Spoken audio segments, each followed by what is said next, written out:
Hello everybody, day two. Day two, Metrix is on time. Just as advertised. Pre-planned.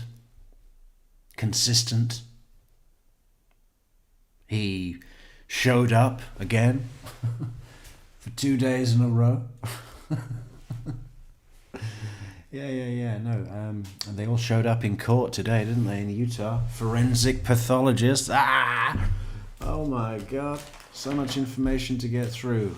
Where do we start? Well, I thought we'd start at the beginning of the second day.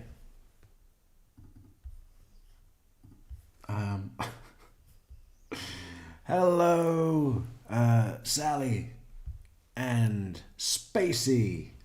How you doing?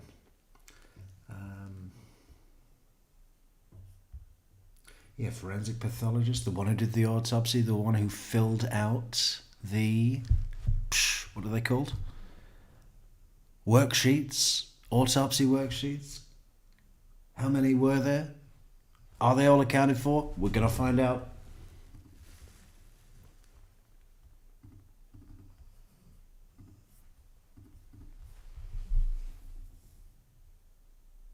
Yeah, we've got to get through this carp first, though.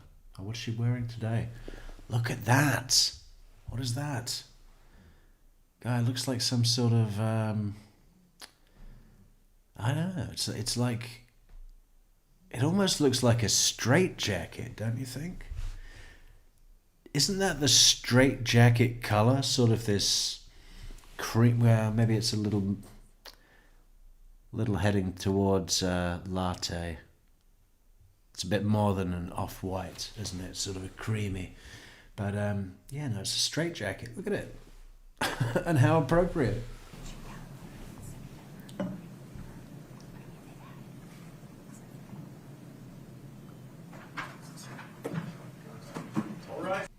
She's sort of fixed the Hitler hairdo today. We saw yesterday because she's got the same birthday as Hitler. And she's pretty much got the same haircut as Hitler in many ways. Hold on a second, because we have proof.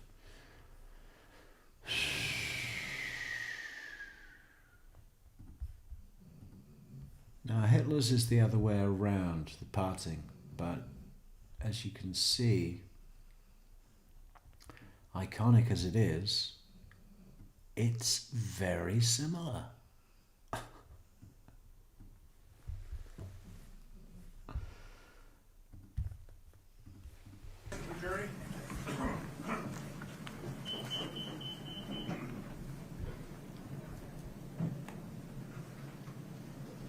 Good morning, welcome back. Feel free to have a seat as you come in. God, you know, it's unfortunate for Kouri Richins, isn't it, that she cannot wipe that fucking look off her face of, what is that look?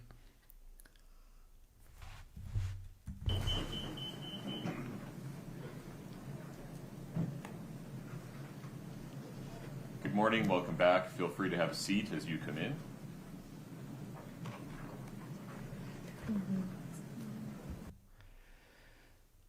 She's, there's always this frustration. It's very, you know, almost intense, isn't it? There's this tension with her. Okay, she's in a murder trial.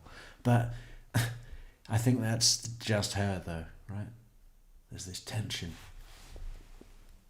But she's the sort of person that if things don't go how she was expecting them to, she will invent other people's shortcomings rather than face any of her own.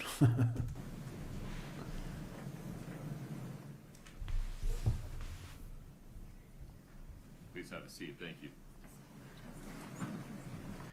Where does one go to buy a sort of straitjacket-esque Ladies and gentlemen, we are on the record. We will begin this morning with completion of cross-examination of Deputy Wynn. We can invite Deputy Wynn into the court. Hello, Just Suze and Michelle. Welcome back, welcome back, welcome back. And Sincerely Heartfelt, welcome back, welcome back, welcome back. Please. Deputy, let's get you sworn back in. If you'd step in front of Brittany, please.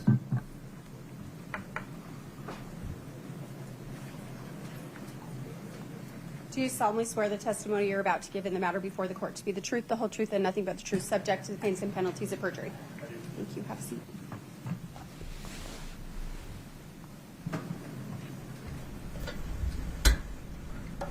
Thanks.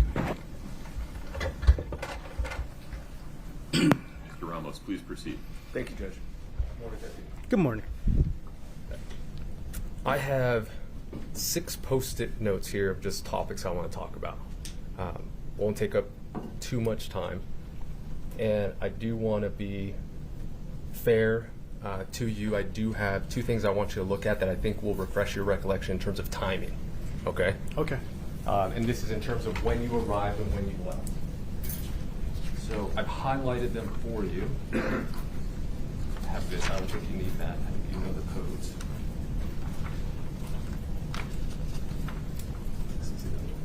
So take a look at those and let me know if you recognize them.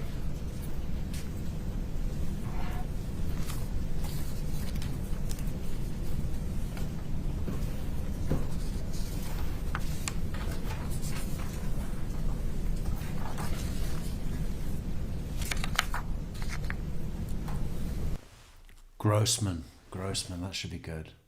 I wonder what he's going to say. It was hilarious in the MacArthur, what was her name? Ashley MacArthur trial, when her lover took the stand. And they were like, did she buy you a boat? Yeah. Did she buy you a motorcycle? Yeah. Did she loan you $35,000 in cash? Yeah. Have you paid any of it back? No.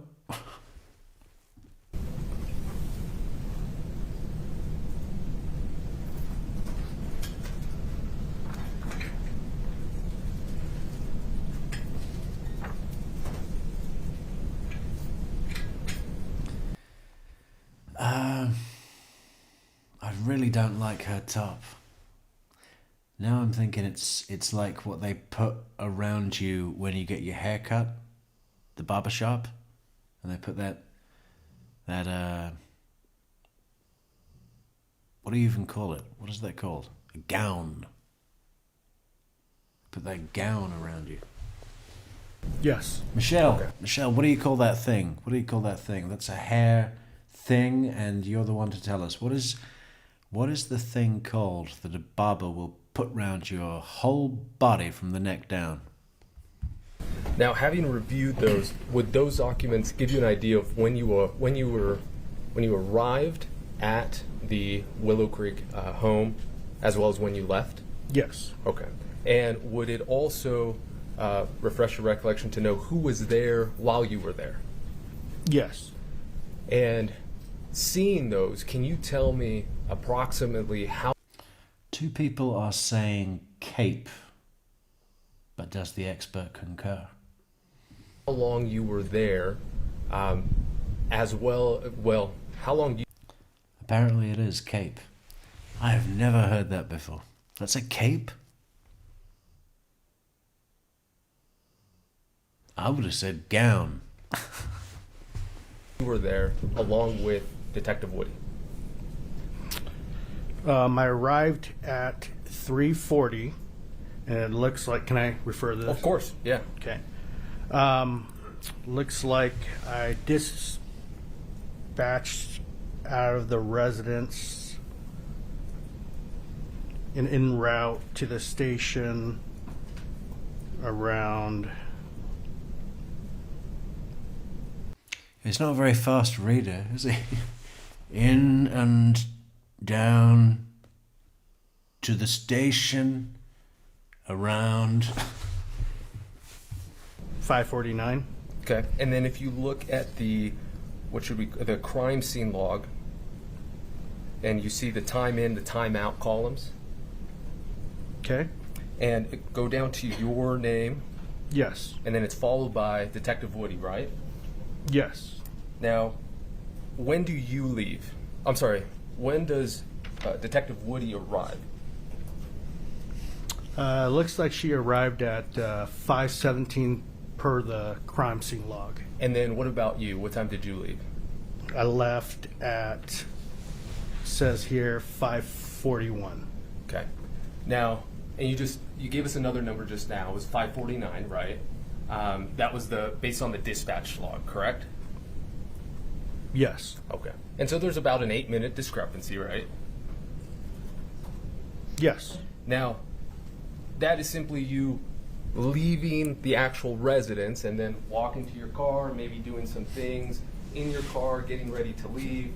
And Do you think he needed an extra 8 minutes to get the overtime? Isn't that the worst thing when you have to wait? 'Cause you only get the overtime if you go past a certain,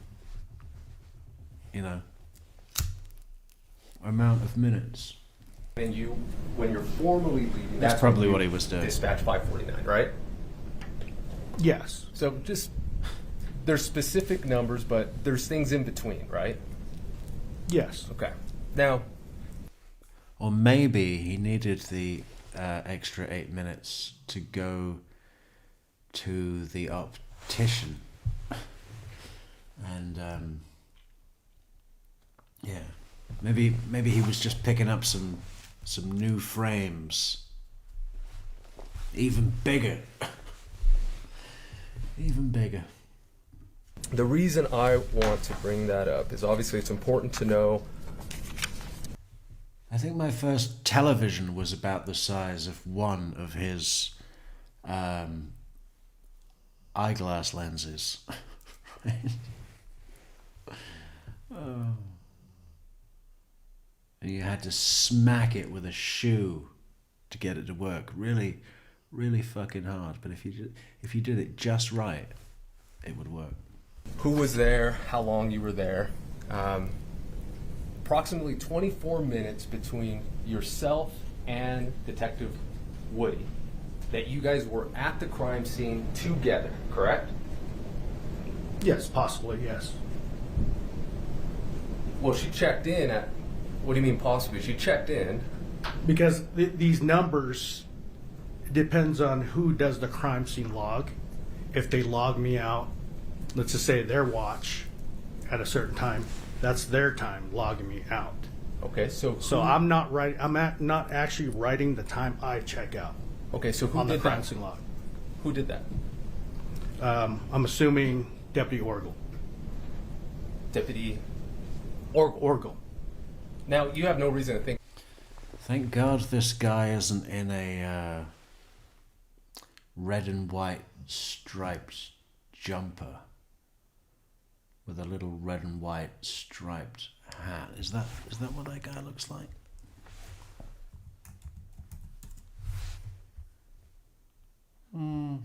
Almost. Almost.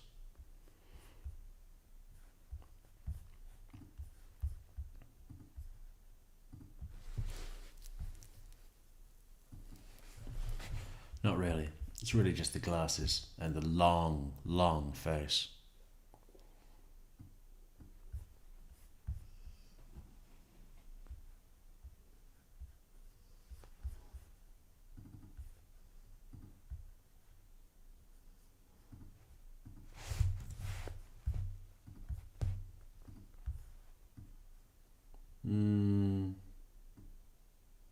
Yeah. I thought the hair was more similar. I think that Deputy Orgel's watch would be 10 minutes off. I can't. Okay. But we can tell that more or less 5:41, 5:49, it's around that time. Yeah, it's pretty close. Okay. So let's give it 15 minutes instead of the 24, based on the crime scene log. You were with Deputy or Detective Woody for about 15 minutes, correct? Possibly, yes. You were in the same residence, in the same vicinity. Yes. Okay. I'm not saying you're, linked arms with her, right? You were just there at the crime scene. Yes. Okay. According to the crime scene log. Yes. Okay. So, just like you explained now, things could be off, right? Watch what you remember, right? Yes. Okay. Now, we all watched the video yesterday, and there was a portion in that video where you informed Officer DiVotello, kind of the information you're gathering. We talked about that a lot yesterday. Okay? Yes. So I want to direct your attention there. Okay. I don't expect you to remember exactly what happened. The state has presented a transcript, okay? So I'm going to provide this to you, okay? Okay. And I want you to review this area that I am circling, okay? Just to refresh your recollection, okay? Okay. All right.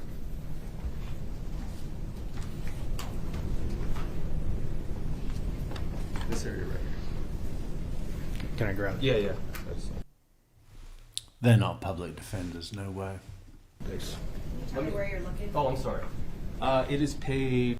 I mean, I'm not saying that based on his skill level, which is low. A lot of public defenders will be better than this guy. 14. On the top right corner.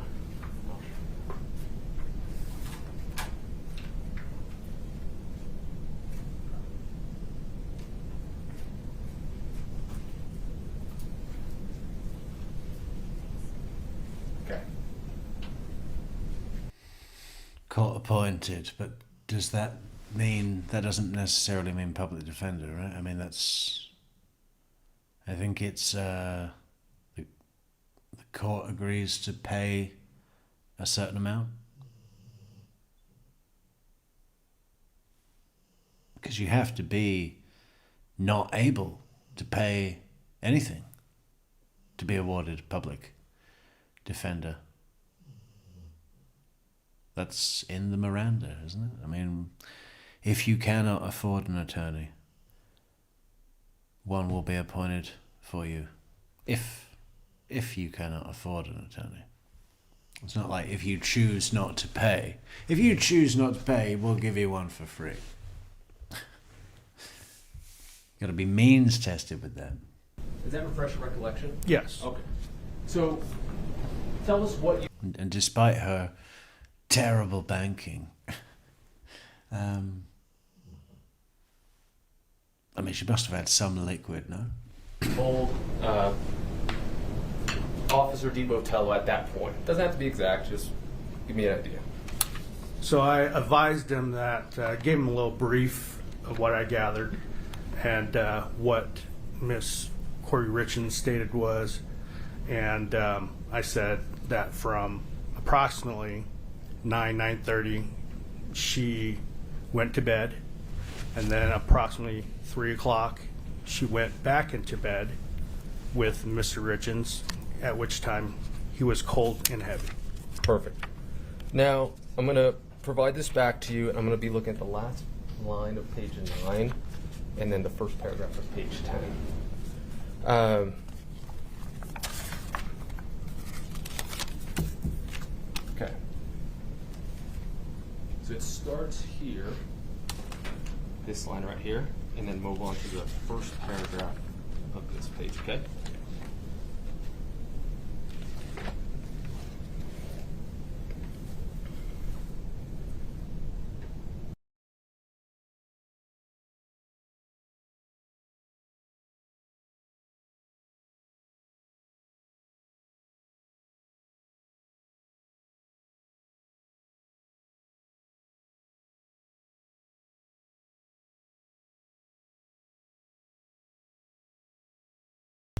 That's a mute button.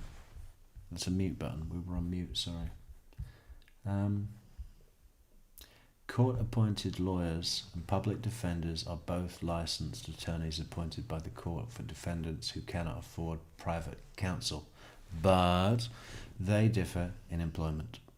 Public defenders are typically salaried government employees in a specific office, while court-appointed lawyers are often private attorneys paid hourly by the court to handle overflow or conflict cases.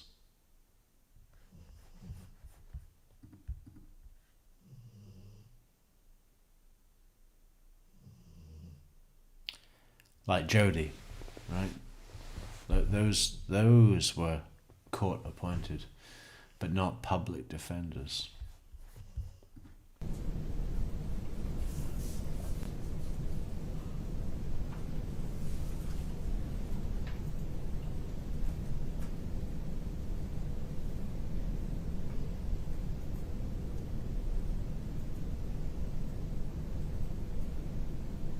Okay. Okay. So you were having this conversation, and I say conversation, I think that's important because this isn't an interview, right? Your Honor, may we approach? Yep.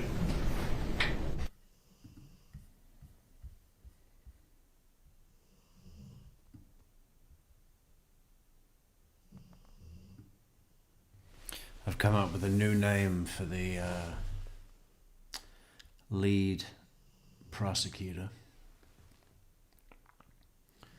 See if we can get a good picture of him.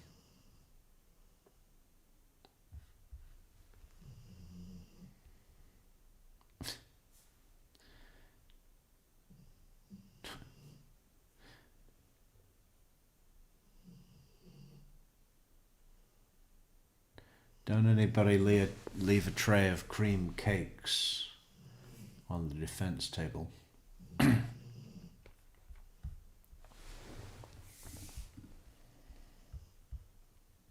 I just take it from the last judge. Yes, please. Okay.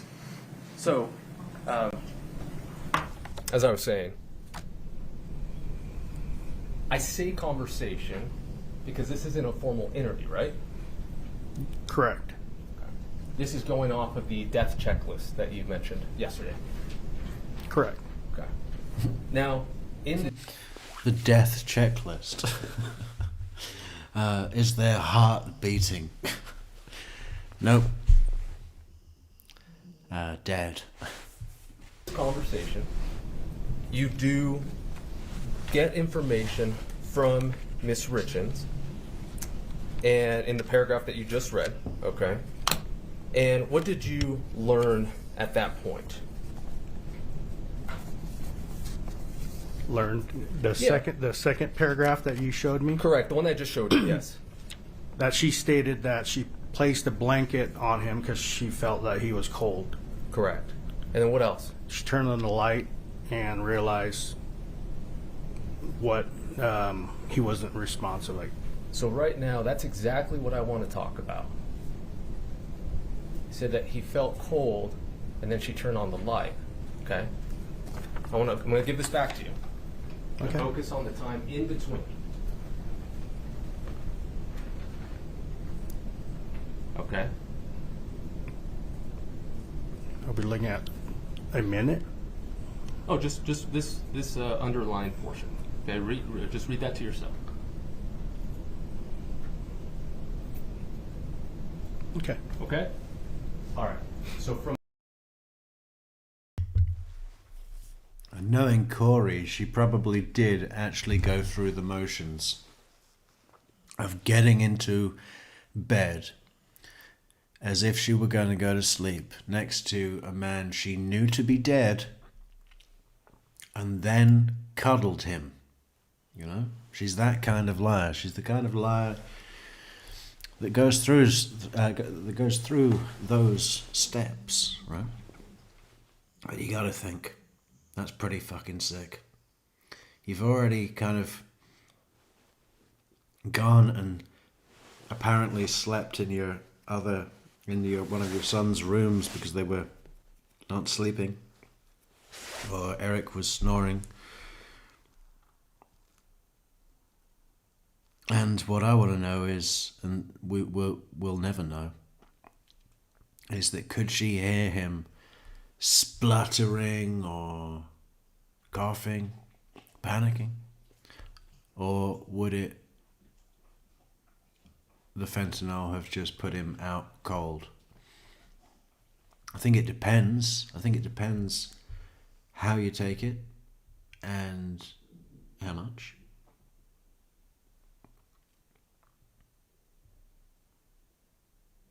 No, he probably just went to sleep, which at least there's that. But then she got up and went, okay, now, normal evening. Normal evening, I would go to bed and then cuddle with Eric. Oh, look, he's cold. Better put a blanket on him, which she probably also did. Sick. From the time that she felt and got into bed and felt his cold body, she put a blanket on, like you said, and then what did she do? She turned the light. She felt that he wasn't breathing, so she turned on the light. How long? It says in the statement 1 minute. For a minute. For a minute. Correct. Now, we don't know, just like there are some changes for you as you testified earlier between 541, 549, a minute, right? Like for a minute. It's an expression, correct? Correct. Okay. So she gets into bed, she feels her cold husband, and she stays there for a minute. And then she doesn't hear him breathing. Okay? Is that right? Correct. Or anything. It says she didn't feel him breathing Or anything. or anything. Now, that's important. That's an important detail. Correct? Correct. That information wasn't given to DiBotello a couple minutes later, correct? In what we just read earlier. Correct. Okay.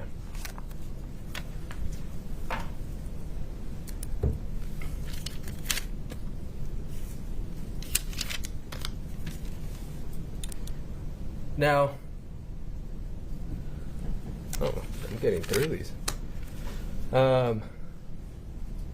During this entire conversation that you've had with her, we saw yesterday, and just to reiterate, it was a edited clip, correct? Correct. Okay, and we could see on the bottom, the jury can follow along to see how quickly the edits are, okay? But I want to talk about that entire conversation that you had with her, okay? Ms. Richens was emotional, right?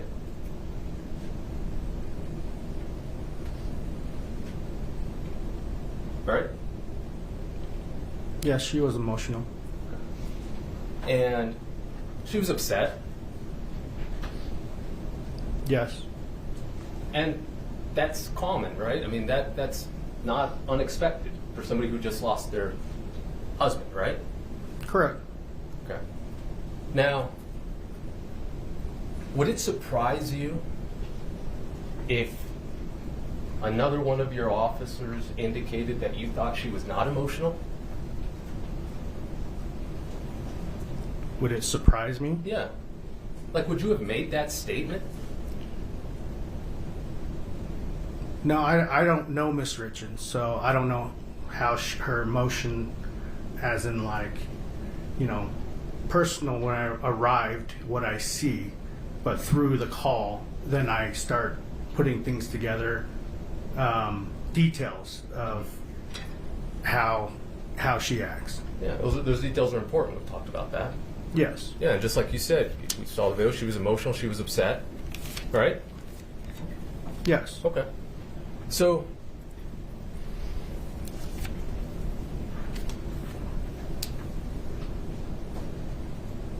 let's talk about the death investigation checklist. Okay? We talked about yesterday about what you did. Actually, scratch that. I'm going to go to this one. This was presented yesterday in evidence. That's the voluntary statement. Do you recall that? Yes, Okay. that is a voluntary statement. Now, you didn't give this to Ms. Richens. I did not. Okay. Now, if you look around right before Ms. Richens' written statement, you see there's a line there. I want you to read that line, okay? It's followed by a bold lettering. Which Do you mind pointing Yeah. out for Mr. Reynolds? So right above written statement, this line right here. where it says describe. Correct. Just read that to yourself.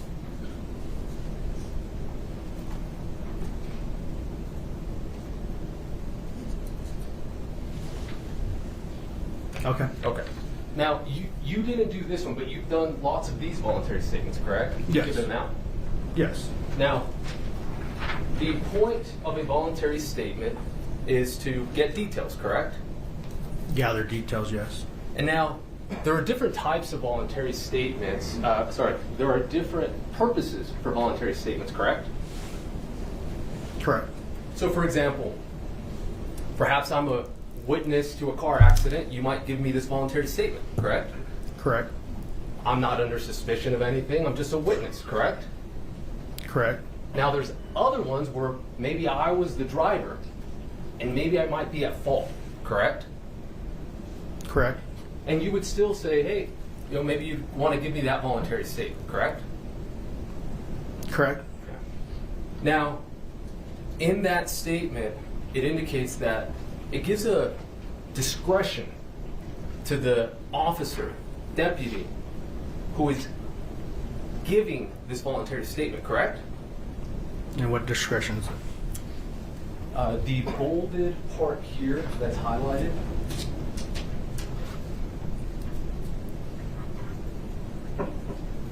Yeah, I don't know if the attorney should have gone with the whole kind of tall hair thing. It just even furthermore accentuates his already very long face. He's got his mouth wide open right now, but it looks tiny because his face is so long. Everything's long.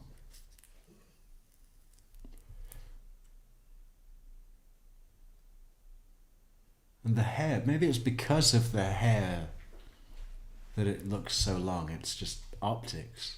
Officer, deputy, who is giving this voluntary statement, correct? And what discretion is it? The bolded part here that's highlighted. I keep thinking that fucking guy with the mustache is like a piece of decoupage that someone has just cut out and put in. Some Revolutionary War vet. Giving this voluntary statement, correct? And what discretion is it? The bolded part here that's highlighted.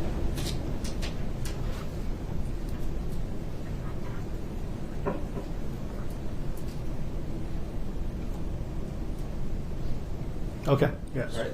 So, what I mean by discretion is that it's the deputy who has to provide instruction to whoever it is that he's providing this to.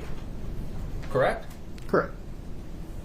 Because maybe what I think is important is not necessarily important to you. Correct? Correct. Okay. Now, again, to be fair, you're not the one who provided this to Ms. Richens, correct? That is correct. And you don't know what instructions were given to Ms. Richens, correct? That is correct. And you don't know if any clarifications were needed or anything, correct?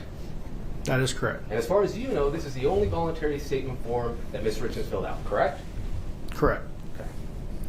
So,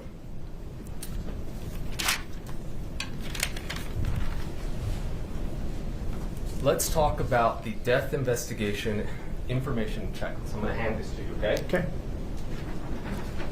Now, when you arrived, you were the third to arrive, correct? Not from EMS, just from Summit County Sheriff's Office. Correct. Pimentel was there. Correct. DeBotello was there. Correct. Now, you were in charge. And who's this?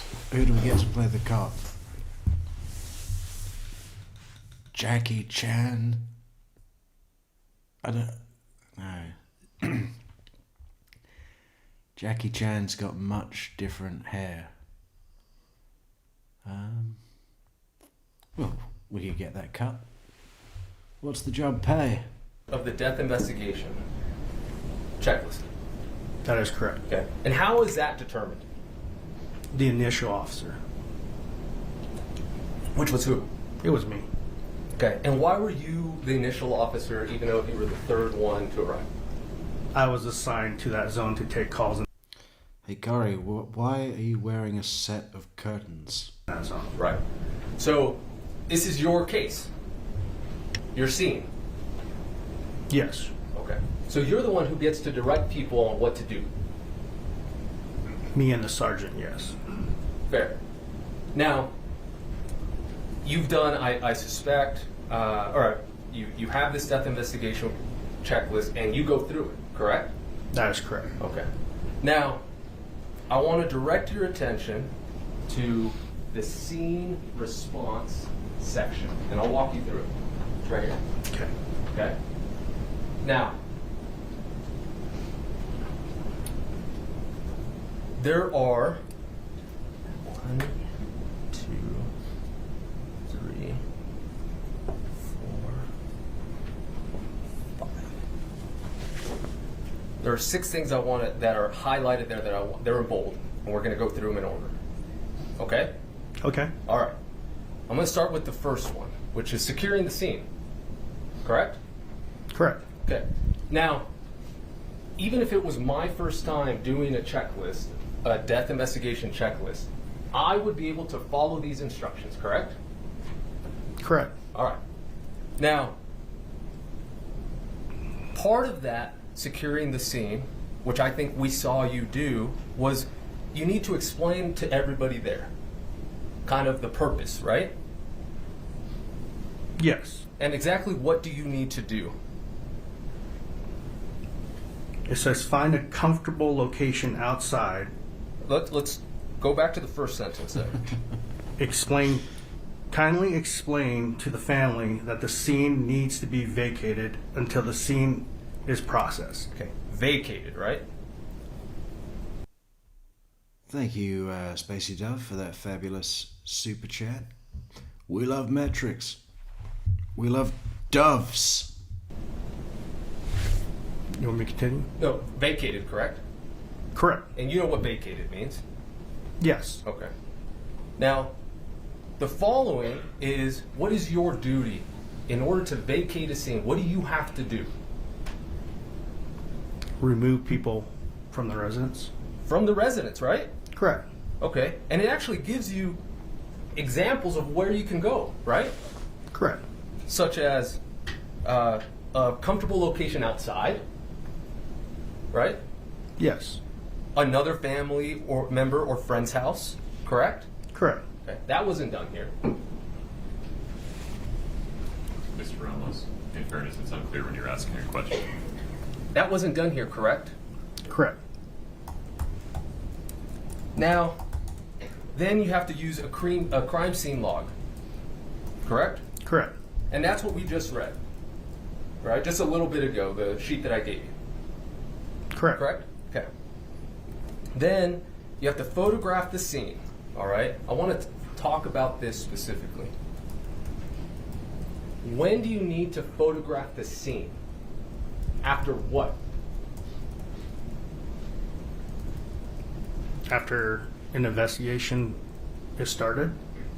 No, read it right there. Photograph the scene after what? First picture should be. No, before that. Oh. Use a crime scene log to document who comes and goes. Photograph the scene after it is secured. After it's secured.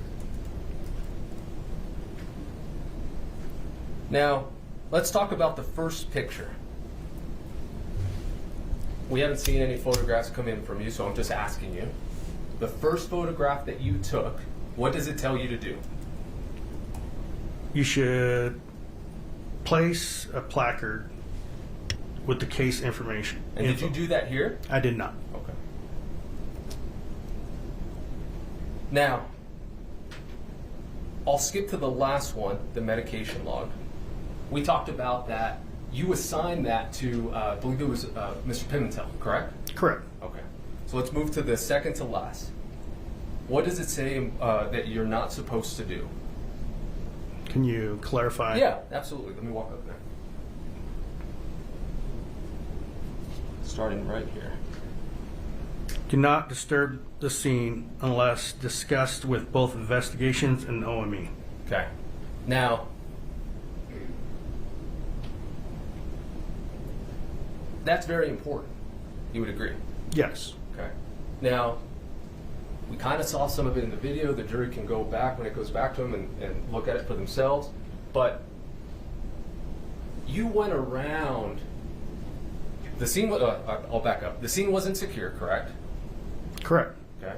And then yourself and your two deputies or officers that were with you went around the main floor of the house, mainly the area where Mr. Richens was, and the bathroom, correct? Correct. And you moved things around, correct? Correct. And you were finding things, correct? Correct. And when you took photographs, you didn't put on the photographs or in your report what you moved, correct? What I photographed?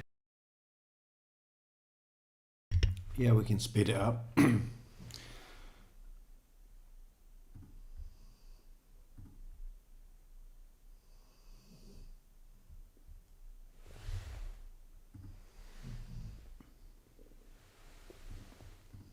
Yeah.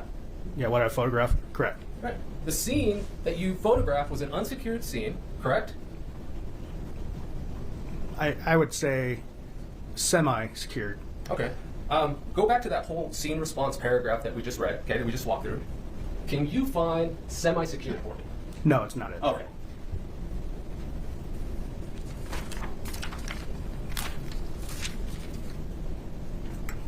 He's wrapping up.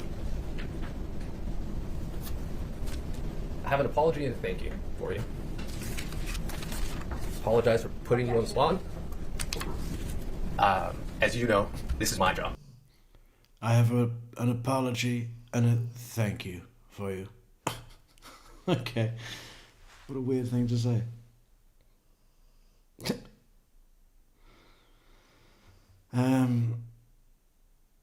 How gracious of you. So I appreciate your time. I have no further questions for you.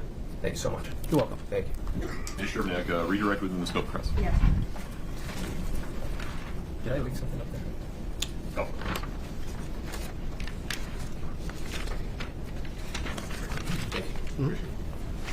Good morning, Deputy Witt. Good morning. A few follow-up questions for you. I want to discuss with you chain of command within the Sheriff's Office. Yes. You testified that you were a patrol deputy that night, Correct. and within the chain of command, above a patrol deputy is a patrol sergeant. Correct. Above that is a lieutenant. Correct. Above that is a captain. Correct. And also within there, other assignments include investigators or detectives. Correct. None of those were your role that night. No, it was not. It was not your responsibility to tell other officers what to do. Correct. It was your responsibility to fill out that death checklist. Correct. We saw you do that on the body camera video. That's what you were filling out, right? Yes. When you were asking Ms. Richens those questions. Yes. And after you filled out that checklist, what'd you do with it? When you left the scene? I logged it into the case file. You logged it into the case file, and that means that it's within the police system at that point. Yes. Other officers can see that checklist. Absolutely. They can review it once you upload it. Yes. Same thing with the report you filled out. Yes. The summary that's in your report was treated the same as the checklist. Yes. It was uploaded to the case file Yes. where other officers can review it. Yes. As soon as it's uploaded, right? It's immediately available to them. Immediately. Same situation with your body camera footage. Yes. Once it's uploaded to the system, every other officer can view it. If they have authorization to view it. Right, but officers that would need to view it have that capability. Yes. So all of that information was passed on to the other officers on the case. Correct. We talked a little bit about, with Mr. Ramos, Ms. Richens' emotional reaction. Have you been to other crime scenes where a death has occurred? Yes. How many? Lots. Give me a ballpark. More than 20? Yes. More than 30? Yes. Was Ms. Richens' emotional reaction consistent with what you typically see? No. Please describe that. Well, while I'm on scene at a death call, normally, you know, the victim, they have tears. They look at me when I ask them a question while they respond. They're pretty direct when I ask a direct question. It just, every time I spoke to Miss Richens, it just seems like her face was in her hands and I couldn't see her face. I think at one time I even leaned down and just tried to look to see her emotions. But, you know, it was just a little abnormal. Those are my questions for you. Thank you. Within the scope of redirect, please, Mr. Ramos. Absolutely, Judge. I only have one post-it note.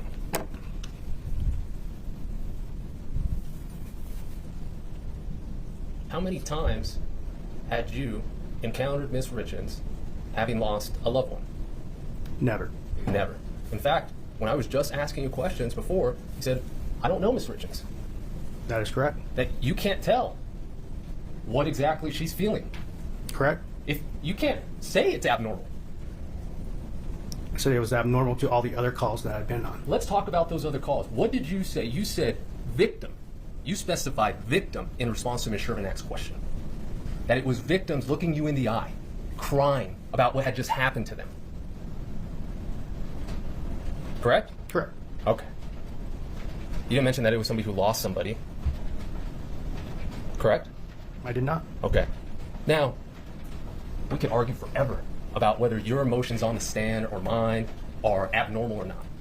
Correct? Correct. The fact is, at the end of the day, no matter what Ms. Shermanak asks you or what I ask you, you don't know whether or not or what Ms. Richens was feeling. Correct? Correct.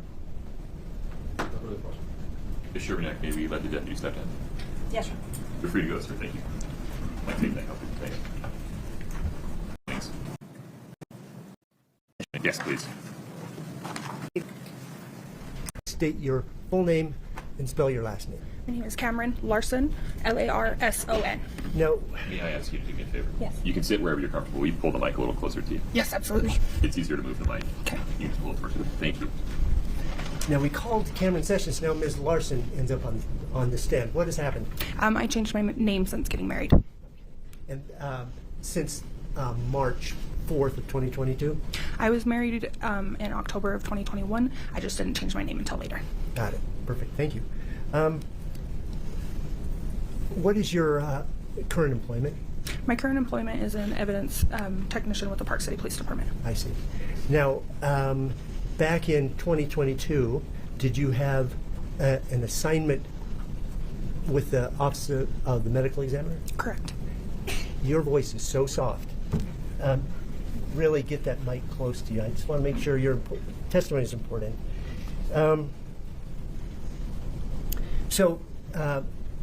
In March of 2022, with regards to the OME, did you have a specific geographic responsibility? Yes, I was in the Summit County area. I did not perform in Park City proper, though. Just in the jurisdiction of the Summit County Sheriff's Office. Has that since changed? Yes. Now you're Park City OME? Correct. Somebody else is Correct. Summit County. I see. Okay. Was that a relatively new assignment for you? Yes, it would have been my first one by myself without a mentor. I see. And had you been training on that for some time before that? Yes. About how long? I'd say probably about 2 months. I see. Did you, with regards to your other assignment, do you have training or with regards to your Park City assignment? Yes. What could you elaborate on that just briefly? On what my assignment is currently? Yes. What training do you have before you started as Park City evidence? I was a dispatcher as well as a crime scene and evidence technician, so I had... Did you have training for that evidence technician? Yes. Could you briefly describe what that is? How to take photos, right? Did you have training for the evidence technician? No. No, I got lucky because all the information I needed was on the back of a box of cereal. So when I came in, I already knew everything. Reports, stuff of that nature. I see. So on that particular day, March 4th of 2022, did you have an occasion to be at 282 Willow Court in Francis? Yes. How did you know to go there? I don't remember who, but I was given a call to come perform as the medical examiner investigator. Okay. Do you recall what time you... What did he say? How did you go to go? How did you go to go there? How did you wake me up before you go to go there? arrived approximately? Approximately 6:30 a.m. When you got there, what did you see? I was led into the master bedroom where I saw the decedent at the foot of the bed covered by a white sheet. Did you, at some point, remove the white sheet? Yes. What did you see then? The decedent was laying face up with a t-shirt over his face and boxer shorts. Okay. Did you notice any other objects or things associated with his body? He did have red fluid on his face. Okay. How about any medical intervention devices? Yes. Tell me about those. He had a few different things. If I remember correctly, he had AEDs on his chest. What? I'm sorry, you said what? AED. What's that? The shocking device. I see. On his chest, and then he may have had some tubing in his knees. Did you have an opportunity to get closer and look over his body, inspect his body? Yes. Front and back? Yes. And did you see any evidence of injury? No. When you arrive on a scene as the OME, do the police department, or in this case the sheriff's office, have other responsibilities that kind of cross over? Yes. They're not supposed to touch the body until I arrive, but we were working in the same room. Okay. Does that include collecting evidence? Yes. Okay. Did you work with anyone from the Summit County Sheriff's Office? Yes, Chelsea Gibson as well as Detective Woody. When you, at some point, were you instructed to look for some particular evidence? Yes. What was that? I was asked to look for any signs of alcohol. Okay. And what did you do about looking for alcohol? I looked in the trash cans. Okay. Which trash cans did you look? The master bedroom, the kids' bathroom, as well as the kitchen. Okay. Did you look anywhere else besides these trash cans? Not to my recollection. I'm so sorry. I need you to speak louder. Okay. Thank you. Like, take a deep breath, shake it out, but we need you to be louder. Okay. Thank you. Did you look in drawers? I'm actually quite surprised that Kouri Richins didn't try to, make it look like some accident that had happened through the children. Like that they'd been mixing up the pills, looking for gummies. They're hooked on gummies already. That's right in her. It's right up her alley. Frame the kids. And then you can incorporate into your book something about survivor guilt as well as losing your dad, coming to terms with the fact that it was your fault. Imagine that being the rest of your life, when all along it was your own mother who did it and set you up. Not to go to prison. It was an accident. And she'd spend the time, how she'd spend the time? Comforting him. It wasn't your fault. You couldn't have known how to read amoxa, prola, pram, and tonin at your age. You weren't to know. Don't blame yourself. That's what she would have done, right? because that's the style of sick that she is. Or cupboards or anything like that? No.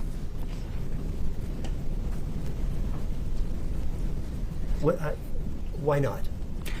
My job as the medical examiner investigator was to go and check the body and the decedent. Did you see anything in these trash cans? To my recollection, there was nothing in the master bedroom or the bathroom. However, in the kitchen, there was coffee grounds, a newspaper, and a cock and bull bottle. Okay. I'm unfamiliar with cock and bull. What does that mean? It's a ginger beer? I see.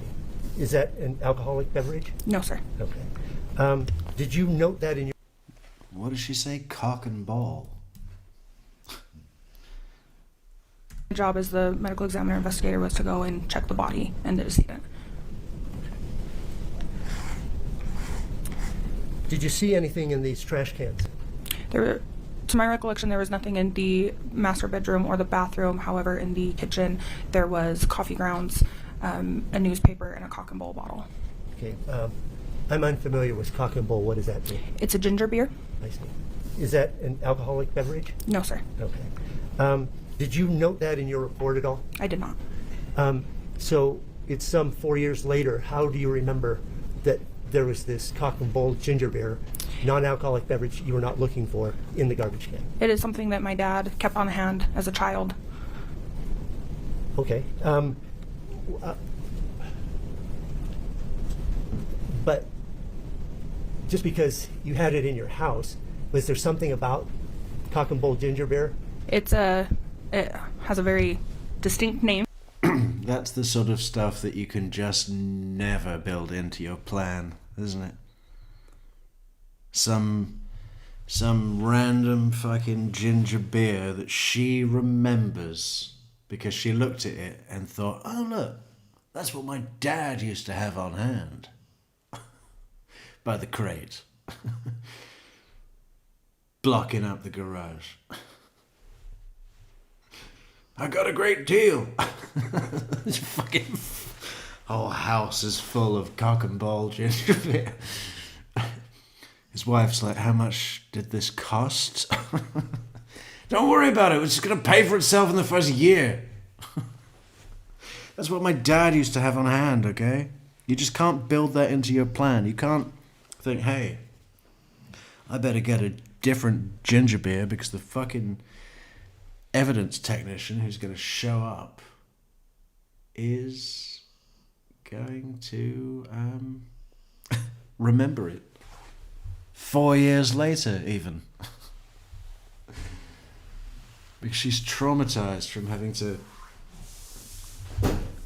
you know, mousetrap her way around the crates of ginger bear. And a very distinct bottle. And so it was something that just jogged my memory.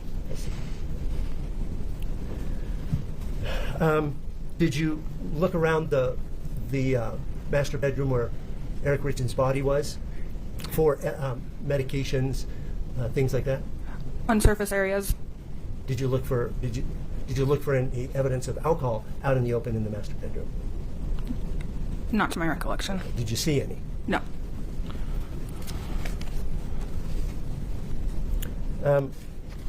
With regards to medications, did you or Chelsea Gibson collect any medication bottles or medication from the master bedroom that you're aware of? I don't remember taking any bottles. Okay. Did you find identification of the decedent? Yes. Okay. Where did you find that? I don't remember where it was found. Okay. Did you, can we focus attention on State's Exhibit 10-1, please, just for the witness and the lawyers? 1 moment.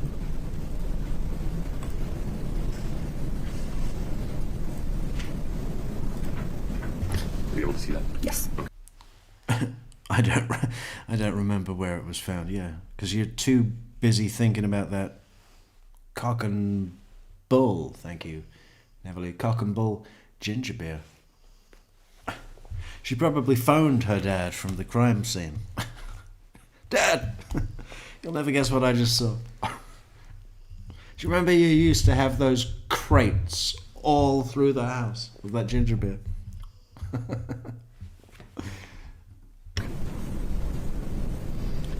Okay, I think that this has 2 pictures. Can you scroll down? Okay. Having had a chance to look at those, do you recognize those? Yes. Can you describe what these 2 photographs are? One is a photo of a black wallet with a Utah ID for the decedent. Okay, and the other one? Next one is a photo with the OME placard as well as 2 driver's licenses with the decedent. Okay. Do they accurately and fairly depict the driver's license and the driver's license of the decedent on that night? Yes. State would offer State's Exhibit 10-1. No objection. 10-1 is admitted. I'm going to publish to the jury. Please, Your Honor. Okay.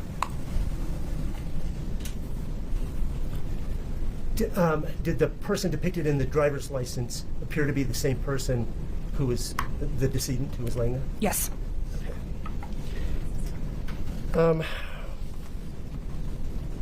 You can, yeah, okay, good. Now, can you, when you are finished doing your investigation, what do you do with the decedent's body? Transport is called. We wait until transport arrives, and then the decedent is placed in a body bag, and we have a seal that goes through the 2 zippers to close the body bag. Okay, so you can't access the body bag without breaking that seal. Is that the purpose? Correct. Okay. I'd like you to turn your attention to State's Exhibit 10-2, please.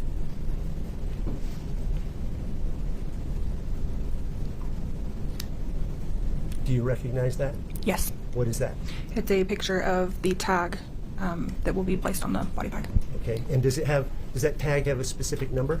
Yes, it is 0002713. Is that number important? It helps. The number is correlated with the specific decedent, so that when the body arrives at the OME's office, they can make sure that the numbers match. Okay, so it's unique. It's not everyone for Summit County is 2713. No. Okay. Does this photograph accurately and fairly depict the tag at the scene? Yes. State would offer State's Exhibit 10-2. I'm not going to make an objection to that, but housekeeping, if we may approach. Yeah. Okay.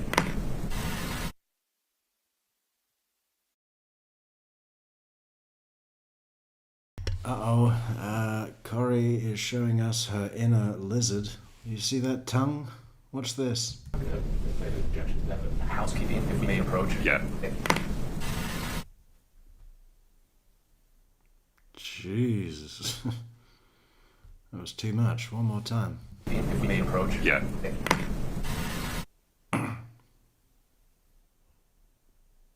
Wow. We got to make a GIF out of that tomorrow, haven't we? That'll go viral.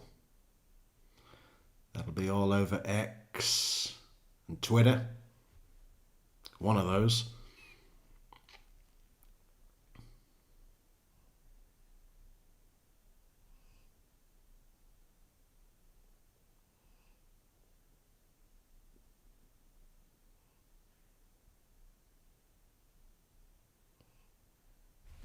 Oh, we should be skipping. Enough as amended by the state. I appreciate that right now. Okay, so you say you, once the body and any other things that you put in there, what other things might you put in with the body? Any identification, such as driver's license. If there was any medication with his name on it, that would have also went to the medical examiner's office. So, in this case, those 2 driver's licenses were packaged? Correct. Okay. Now, I'd like you to turn your attention to 10-3, please. Do you see that? Yes. Do you recognize that? I recognize the tag. It appears that photo was taken at the medical examiner's office. Okay. Were you at the medical examiner's office? No, sir. Is the body bag and the seal on the zipper accurately depicted as you last saw it? Yes. In that photograph? State would offer State's Exhibit 10-3. Any objection to 10-3, counsel?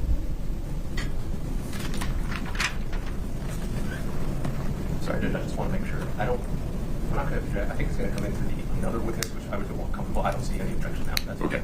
I can cross-examine her if I have any questions. Thank you. 10-3 is admitted and published. Yes, Your Your Honor. Okay, so what you're talking about then, may I have permission for the witness to step down and just point out? Yeah, one moment.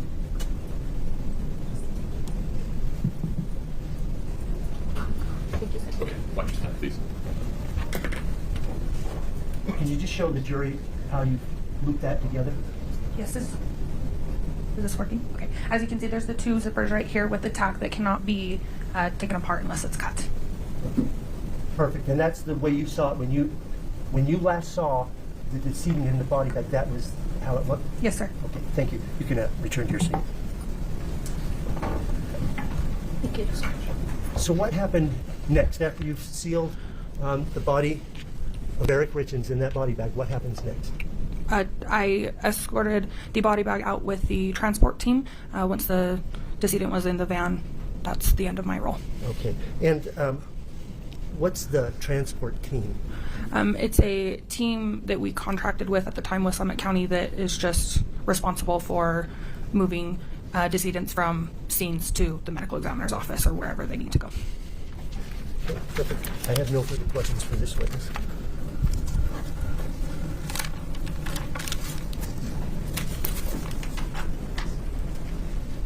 I don't think I'll be going up to music break. Just want to keep going? Okay, No further questions? understood. I'm sorry. That's okay. Mr. Ramos is stepping up. That is all that. Oh, he is stepping up. Yes. Okay, I'm sorry. Was a bit. No, I was just shocked that you didn't have questions. You and my wife both.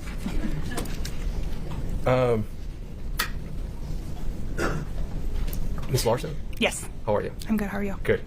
That was sort of like a Joel Waldman thing, wasn't it? You and my wife both. That's the sort of thing he'll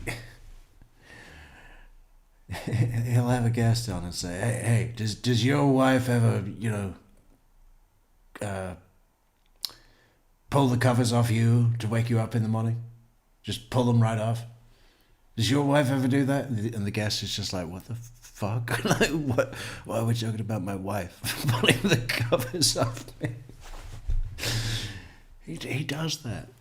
Responsible for It's fine. It's fine. It's fine. It's part of his thing. It's the brand, isn't it?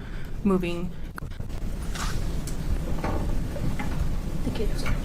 So what happened next after you've sealed the body of Eric Richens in that body bag? What happens next? I escorted the body bag out with the transport team. Once the decedent was in the van, that's the end of my role. Okay. And what's the transport team? It's a team that we contracted with at the time with Summit County that is just responsible for moving decedents from scenes to the medical examiner's office or wherever they need to go. Okay, perfect. I have no further questions for this witness.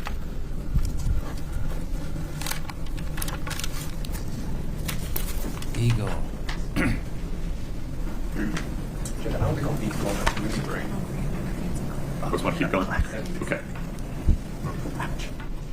No further questions? understood. I'm sorry. That's okay. Mr. Ramos is stepping up. That is all that. Oh, he is stepping up. Yes. Okay, I'm sorry. Frankenstein. Was a bit. No, I was just shocked that you didn't have questions. You and my wife both. Yeah. Miss Larson, Yes. how are you? I'm good. How are you? Good. That this is wild that this would be your first crime scene that you're showing up to. Yes. Memorable, to say the least. Yes. Okay. I want to ask you a couple questions about what an OME investigator does. Okay. Okay. We kind of, Mr. Burmester kind of touched on it, and you, as I understand it, correct me if I'm wrong, your role as an OME investigator is to show up to a crime scene and document the body and anything you feel important. Correct. That includes photographing Correct. and gathering any type of belongings, as we saw, Correct. identifying the deceased. Correct. You indicated gathering prescriptions, perhaps. Correct. Okay.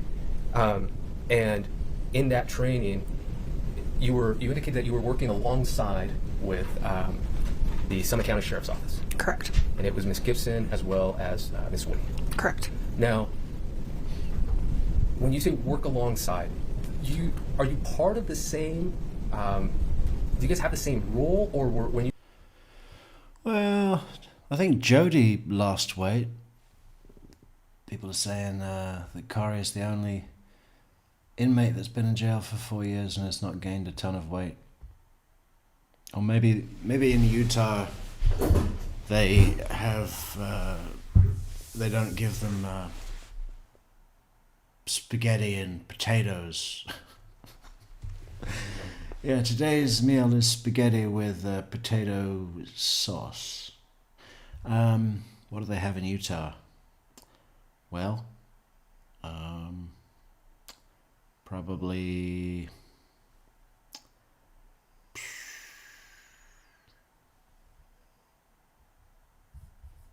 well, let's look it up. What is a classic Utah dish? Fuck. What is a classic Utah dish? Creamies. Well, that's just a box of something.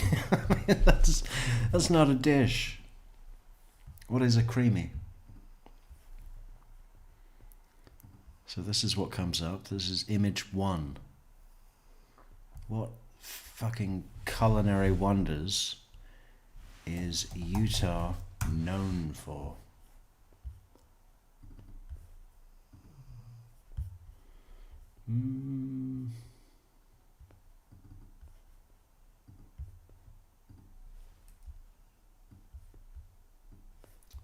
So what do we have there? We've got creamies, which okay, that's a banana ice cream thing, like a lollipop, popsicle.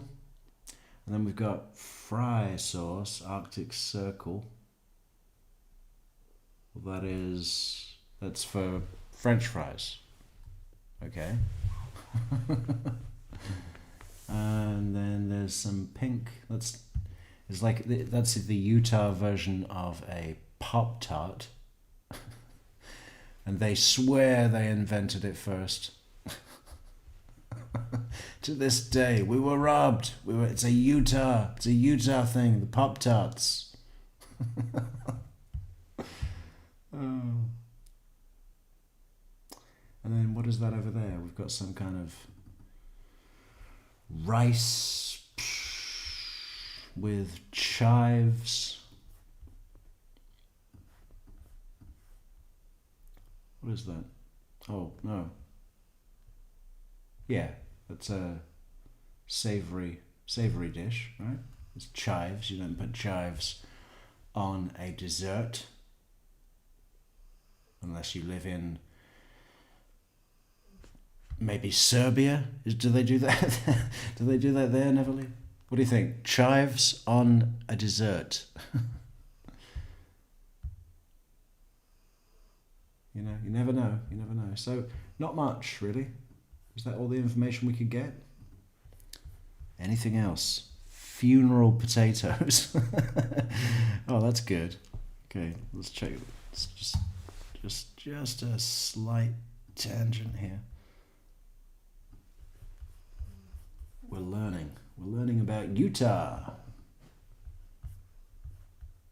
The beehive state. So what do we have? We've got key elements of Utah's culinary identity include funeral potatoes. As if they weren't sad enough already. Oh. Often served at gatherings, this cheesy potato dish is a staple comfort food. Okay, so I guess that's what that, we thought it was rice, but it was actually funeral potatoes. Fry sauce, a signature condiment found in almost every local burger joint.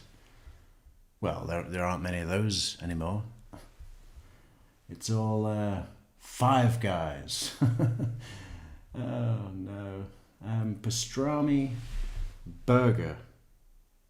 A unique burger topped with thin slice pastrami and fry sauce, popularized by local spots like Crown Burger, Utah scones, deep fried dough.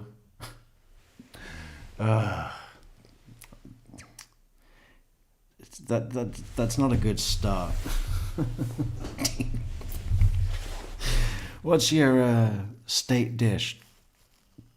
Deep fried dough.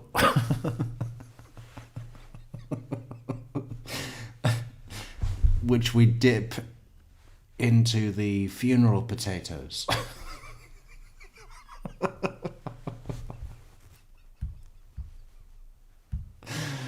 Oh, no. Okay, deep fried dough served with honey butter or powdered sugar. Well, why not both? And deep fry it again. Dip it in sugar and fry it again. Similar to fried bread.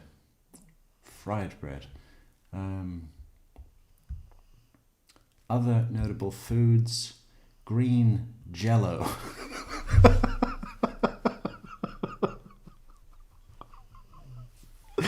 You've got to be shitting me. Oh no. Hawaiian haystacks. I don't even want to know what that is. Bet it fucking involves pineapple. And savoury scones. Well, see above. Jesus Christ. Well, what were we comparing it to originally? Prison food in Florida. I think Donna's doing all right. Fucking hell. Funeral potatoes. As if they weren't sad enough already. That was quite good.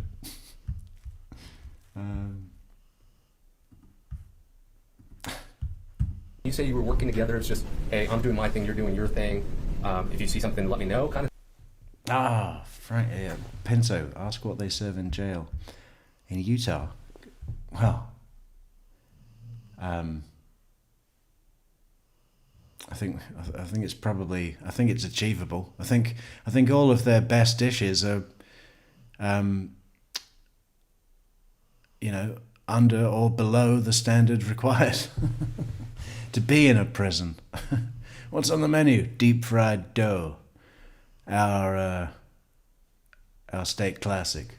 Could you explain that a little bit more to me? My role for medical examining investigator is just the decedent. Their role would be to do any evidence and investigation. Okay. And so when you're talking about gathering or looking in the trash cans, was that something that they requested? Yes. Okay. Now, this was your first one. Is that, since then, I guess, or even that day, did that seem odd to you? At the time, it didn't seem odd. It didn't seem odd to me. You said at the time. Did it seem odd now? No, I think that I would just stick to my role next time. Right. Now, what's the date today? 24th? A year ago today, you had an interview with the Summit County Sheriff's Office, right? I don't remember if it was a year ago today, but yes. Okay. Can I show you something just to see if you recognize it? Yes.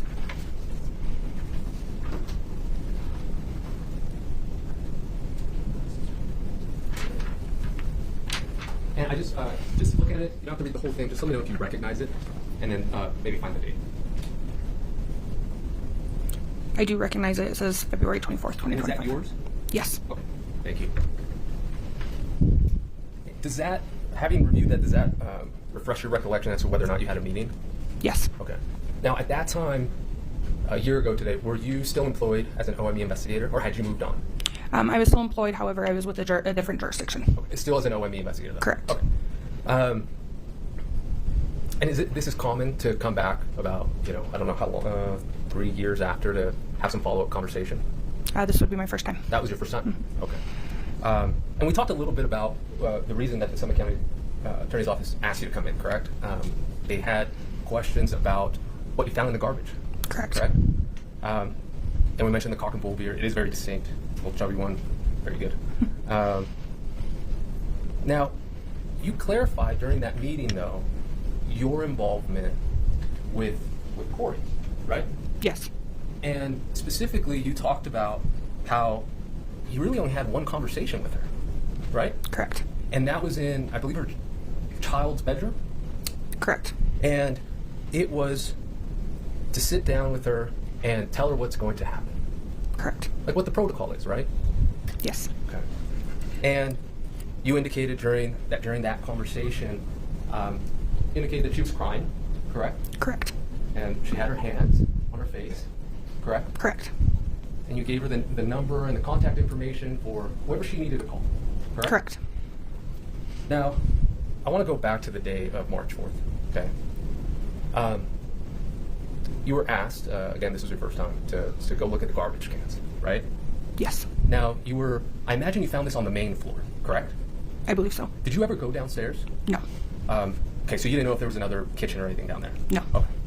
So where you found the cock and bull ginger beer bottle, that was in the kitchen trash can? Correct. Okay. Now, that's by the sink, correct? Kitchen sink, sorry. I don't remember where the Okay. trash can was. Fair. Do you remember at all seeing any, are you familiar with Moscow Mule cups? Copper lids? I am now. You are now. Do you remember seeing any of those? No. And even, to be fair, the meeting you had a year ago, you came in, spoke with the Summit County Sheriff's Office. You even told them, I was like, I haven't even heard anything about this case since I haven't followed it, correct? Correct. Okay. Now, that was the only conversation you had with Ms. Richens, correct? Correct. You didn't have, it's not your job, and you didn't gather any evidence in terms of what happened, correct? Correct. Okay. Maybe you overheard things, right? Yes. Okay. I want to ask you about this one document.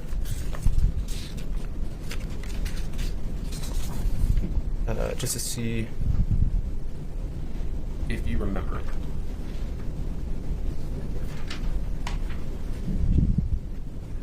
Take a look at that. Take your time. Let me know if you remember. You indicated that you didn't recall writing certain things down, correct? Or, I'm sorry, that you don't remember where you got the information. Do you remember that? I'm sorry, I don't understand. Let me rephrase.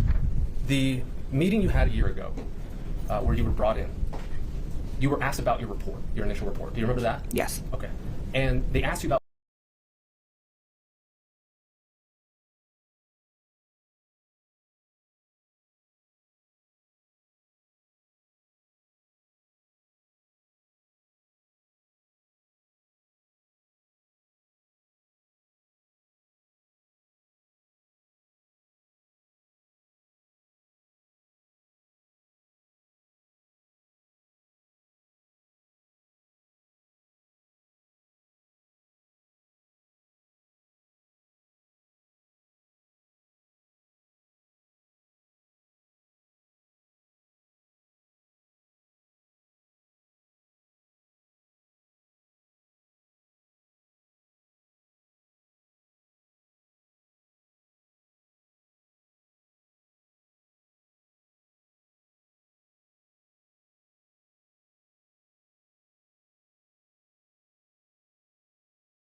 Mute button, sorry. We are going to have a look at what kind of gift baskets we could send to Kouri Richins while she's being held at the Summit County Jail. Because you don't have to send money, you can send her a selection basket. What is in it? Hang on, I need to sign in.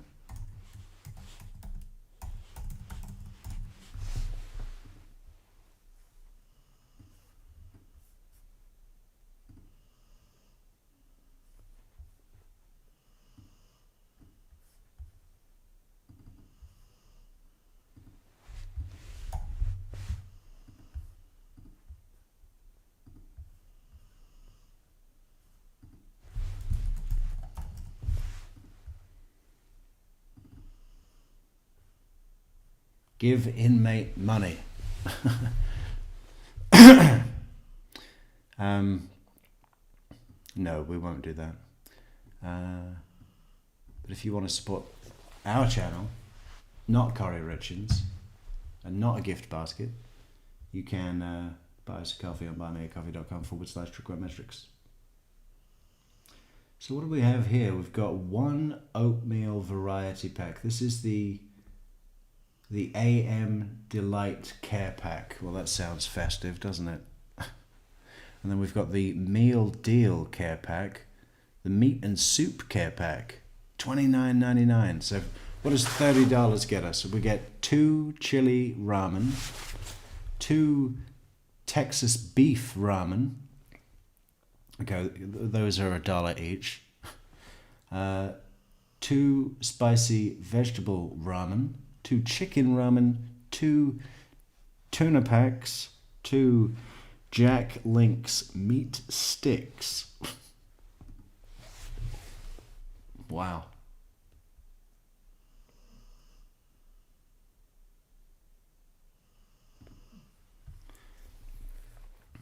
So not much. Well, what about this? Oh, I bet she gets these all the time. The Utah Hygiene Pack. 1 Irish Spring Bar.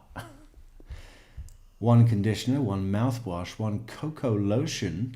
Ooh! 1 dandruff shampoo, 1 shampoo, 1 fresh scent sensitive toothpaste, 1 deodorant, 1 something. Writing care pack, salty care pack. So that's just a bunch of potato chips for $30. Mind you, potato chips are ridiculous now. It's like €3 for that. No, that can't be. Should be 50 cents. I'm pushing prices back to 1965. Yeah. Give a gift. Select an inmate. Any inmate in the world. Cool. About very specific things. Do you remember that? Yes. And you told them, I actually don't remember that, where I got that some of that information from. Do you recall that? Yes. Okay. So this document that I just showed you right now, the case narrative, is this, I'm just curious how you compile this. Is this something that you yourself write all out? Yes. It is. And where do you get that information? Kouri is going for an orphan look. Yeah, sort of like an Oliver Twist, right? That pleading face. Maybe she'll get up like the woman with the roses, is it? Who will buy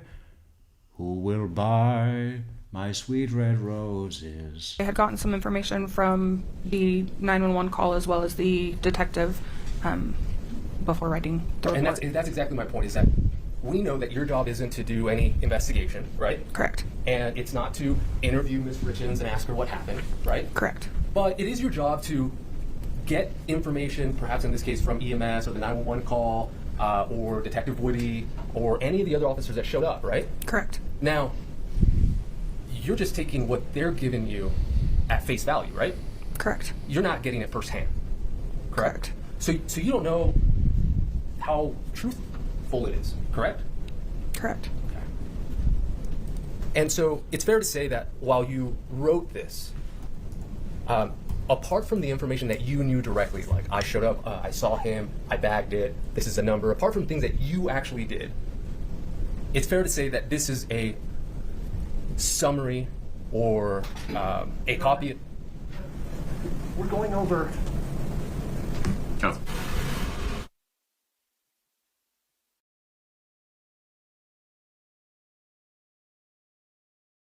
There she is. Sorry, forgot where I was. The information contained in the narrative contains information both that you did personally, but also information that you did not personally either obtain or witness. Fair? Yes, correct. Okay. Now, One of the things that I do want to talk about what you did. We saw the photographs, the bagging, the prescriptions. I want to ask you about that. You said that in the body bag there were prescriptions as well as his property. Is that correct? I don't remember sending any medications. You don't remember sending medications? No. Okay. If there were medications, would that have been your job or would it have been somebody else's? If there was medication that was out in the open with his name on it, then yes, it would have gone. If it was medication that did not have his name on it or was generic, it would not have gone with him. Got it. And would you have taken pictures if you had put anything inside of the body bag?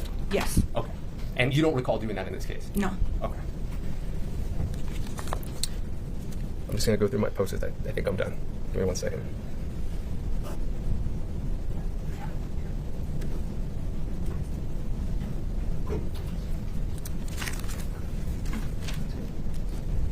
Thank you so much, Ms. Larson. Thank you. Appreciate you. Thank you. There's no further questions. Mr. Burmester. When you, before you seal up the bag, you put anything that you fits within the confines of your duties to put within the in the bag with the decedent's body. Do you have an inventory sheet saying what it is that you've included? It's something that we fill out with the medical examiners on their website later at the time, but we often take notes of anything that was taken. So is it an electronic inventory sheet or something? Is that what you're saying? Yes. When you get it off the... And so when it's received by the medical examiner, they've got access to what you've included? Yes. I see. If there were medications, that inventory sheet would have what you had included. Yes. Is it possible that other items of medication with his name on it were included in that bag that you don't remember today? Yes. Okay. Now, defense counsel asked you about this meeting. Do you remember the location where that meeting was with? It was at the Summit County Sheriff's Office. At the sheriff's office, okay. And was anyone there besides the county attorney? It was myself, Ms. Olson, and Hopper, Okay. if I remember correctly. Hopper is an investigator? I'm not certain what his role is anymore. Okay. Do you recall if Detective O'Driscoll was there? He was not. Okay. I have no more questions. Thank you. Just related to the scope here. Ms. Larson, the state just asked you about what would have been put in the bag and if it would have followed it, and then OME would have received it. I want to talk to you about that, okay? Okay. As I recall, you actually have to escort the decedent out, correct? Is that Yes, correct. And that was for whoever you contracted with, I think is what you indicated. Correct. Okay. Now, when you do that, do you recall the names of who that was? I don't expect that you do. No. Okay. I'm going to show just something to Ms. Bless you, Ms. Larson. You approach for 1 second, Mr. Burmester.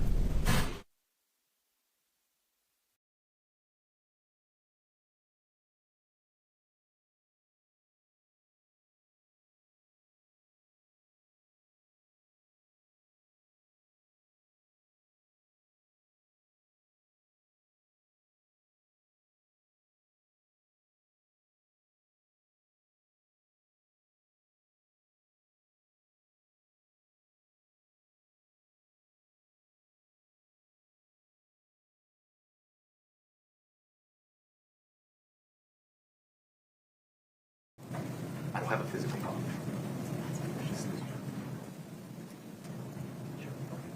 Can we just publish that to Ms. Larson? She's got it. Okay. Ms. Larson, do you recognize this? Yes. Okay. Now, is that the form that you filled out in this case? Yes, this is a form that is given to the transport team. Okay. And you filled out everything you needed to fill out? Correct. And then I imagine they'll fill in the rest? Correct. Would you have put in here anything that would remind you of what was contained inside of the bag in terms of the prescription bottles specifically? On this form? Yeah. No. Okay, no problem. That's all I have to. All right. Mr. Burmester, may we allow Ms. Larson to step down? Yes, Your Honor. That would be the state's request. Please step down. Thanks for your time. Watch your step. Judge, we had also subpoenaed Ms. Sessions, or Ms. That would be the state's request. Credit grabber. The judge was a gentleman. May we allow the witness to step down? where she will perhaps be more comfortable. Maybe if there's a slice of cake in the lobby, and then the state's like, yeah, and that was our idea. I was just about to say that. Oh, God, credit grabber. Given the cross today, we can release her reports because you don't need to come back. You don't need to come back. Thank you. What do people think about corner room judges?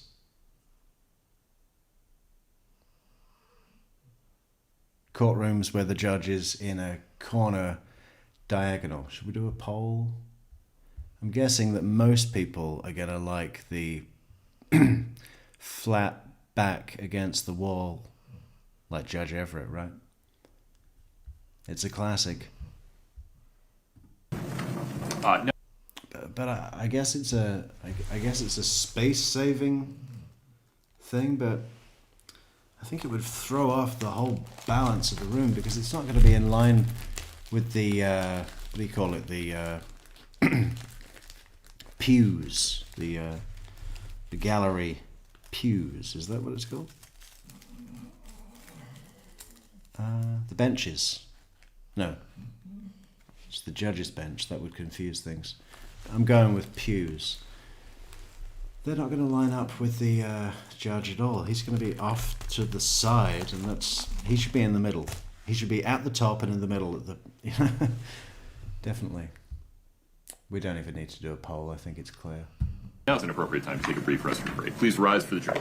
But if anybody in the chat does prefer judge in the corner rooms, let us know in the comments, and let us know and let us know why.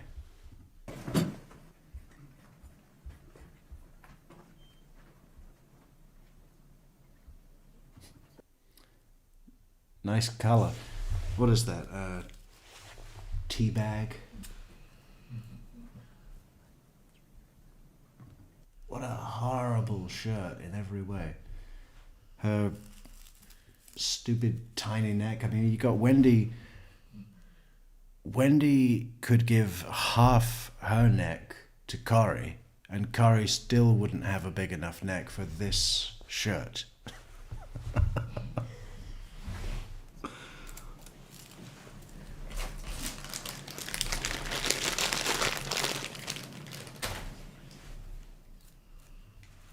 Please. Mr. Urbanek, just give me a preview of the state's next witness. Your Honor. Even the judge's robe has a tighter collar. Look at that. Easy. Be Deputy Pimentel. Is that person in the wings? Yes. He is. Okay. Here he is, the Come badger. back at 10 a.m. Yes, sir. Until 10 a.m. Thank you. That prosecutor, he's like a Italian mafia guy that's got out of jail after 15 years, 10 years, 15 years.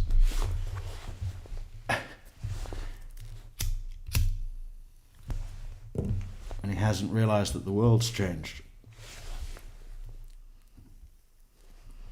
I want to wait until we get a good...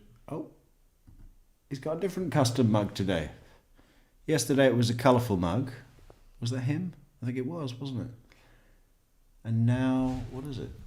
See if we can get it down.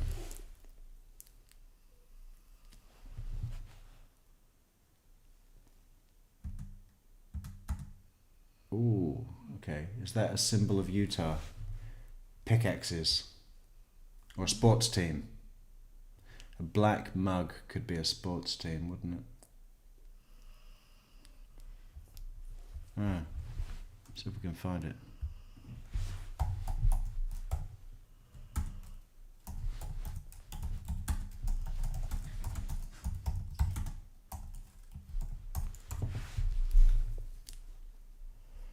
Well,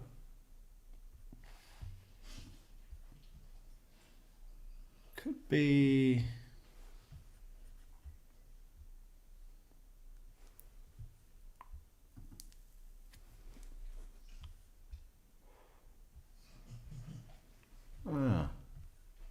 Does anybody know?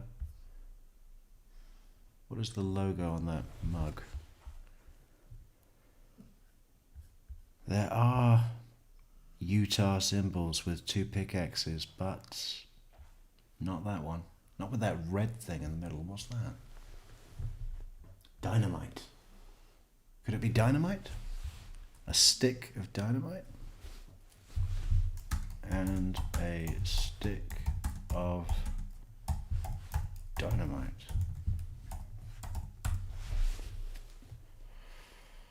No? That makes sense though, right? Pickaxes, mining, dynamite. Mining.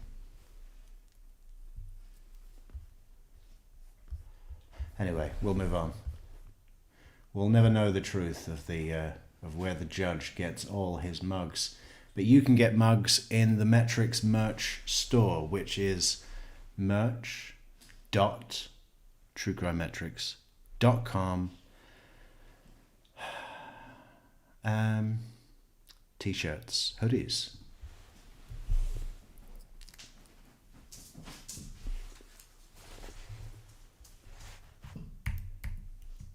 Oh, how long are they going to be? Oh, a little bit. Oh, not another cop. I want a fucking forensic pathologist. Please have a seat, folks. Thank you. Almost Pinocchio as well, a little bit, right? Like if there were a school play, she could play Pinocchio, no problem. She's got that build, that sort of wooden boy build. Look, Geppetto, I'm a real boy.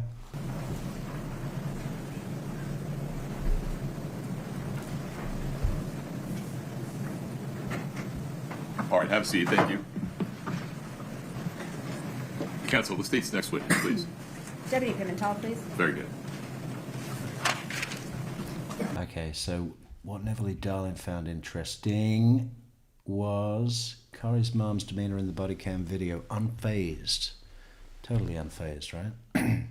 She was the one who brought up cremation versus burial and talked about celebrating the closing the next day.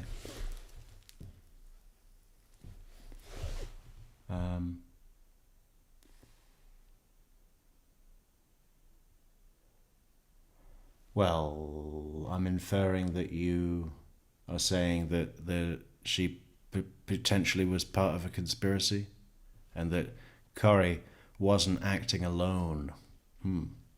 Maybe.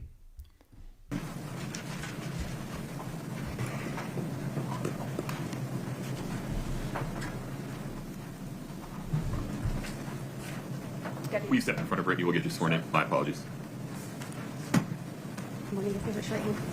Do you solemnly swear the testimony?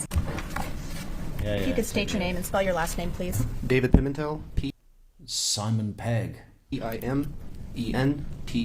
Where do you work? I work at the Summit County Sheriff's Office. How long have you worked there? Almost 7 years. What's your assignment at the Summit County Sheriff's Office? Currently, I'm on patrol with the K-9 unit. What about in 2022? What was your assignment then? It was the same assignment. You were working as a patrol deputy? Yes, correct. Before we jump into the case at hand, I want to talk a little bit with you about the chain of command within the police, within the sheriff's office. So you mentioned that you're a patrol deputy. Yes. And above that, there's a patrol sergeant. Is that correct? Yes. There's a lieutenant. Yes. There's a captain. Yes. And there's also an investigations division. Correct. And as a patrol deputy, you went out to the scene on March 4th of 2022. That's correct. And that was at the 282 Willow Court home. Yes. What were your responsibilities that night? Primarily would be scene security, but I was also tasked with starting a medical log. What's a medical log? It's basically a log of any medication that the decedent would have in their possession. And we start the log, and we take all the medication that's there, we log how much is there, we log everything about that medication. And that was your primary responsibility while you were there? Correct. And you completed that log to the best of your ability while you were there? Yes. Did you locate medications for Eric Richens? I did. Where did you look for those? I looked for them in the bathroom, which is where I was made aware that they were most likely going to be. Where did you look in the bathroom? I looked on the counter. I think there was a drawer that was mentioned, and then I looked in a cupboard that was above the toilet. And you were looking for these medications where you were told by Ms. Kouri Richins they might be. Correct. And at this point, when you're looking for medications, you were aware that Mr. Richens may have taken a THC gummy. Yes, I was made aware of that. And while you were looking for these medications, did you see any THC gummies? No, I did not. When you looked in that cupboard above the toilet, did you see any THC gummies? No, I did not. How do you know that? I'm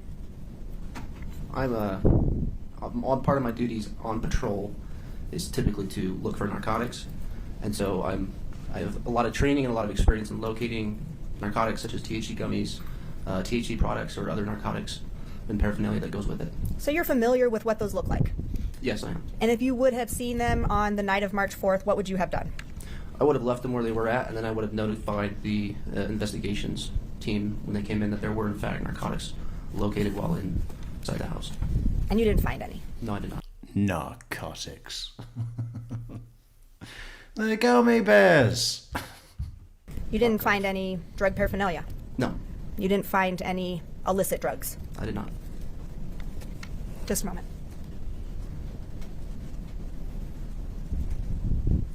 Those are all my questions for you. I expect the defense might have some as well. Okay. Thank you.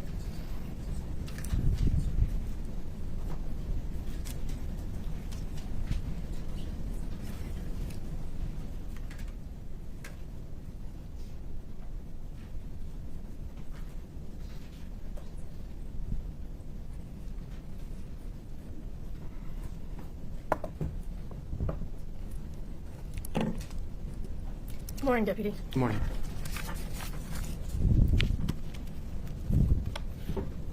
So the night of March 4th, your early morning, March 4th, really, could you tell me what time you arrived at the scene? I don't recall exactly what time. All right. Well, let me just see if this refreshes your recollection.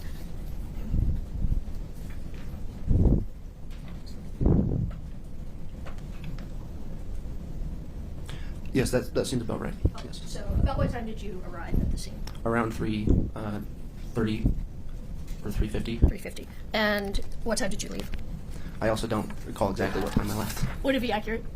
Yes, what's written there would be accurate. It would be based on radio logs, which is when I clear the scene or arrive on scene. So does 5:09 a.m. sound correct to you? Yes. Is that about right? Yes. All right. So when you got there, who was already present? I believe that medical was present. I do not recall if there were any other law enforcement present, but I do recall that they were medical was on scene. Okay, medical. So EMTs and... Yeah, so when I say medical, I mean like EMT and also the fire department. I just view them as the same entity. So I don't know if it was one or the other. I just know that medical personnel were on scene. All right. And you said your assignment at the scene was security and a medical log. Yeah, that's correct. So all your information about medications, did it come from Ms. Richens, or were there other deputies that told you or repeated to you what Ms. Richens had told them? Both, yes. So there wasn't, as I recall, there was another deputy who informed me, hey, there might be more medications in the bathroom. More medications in the bathroom as compared to the bedroom? I don't recall if the bedroom was mentioned, so I can't give you a firm answer on that. Okay. Well, let me ask you this. Where specifically in the home did you look for medications? I looked in the, to my recollection, I looked in the bathroom. That's the only room you looked in was the master bathroom? Yeah, I'm not impressed with gummies in any way. Or fucking little fucking colourful packets with graphics on them. As far as I'm concerned, drugs should be about knowledge that is shared. And not, when you hand it over to commercialization, it becomes profit-led. And yeah, okay, the drug market is profit-led, but not by a corporation.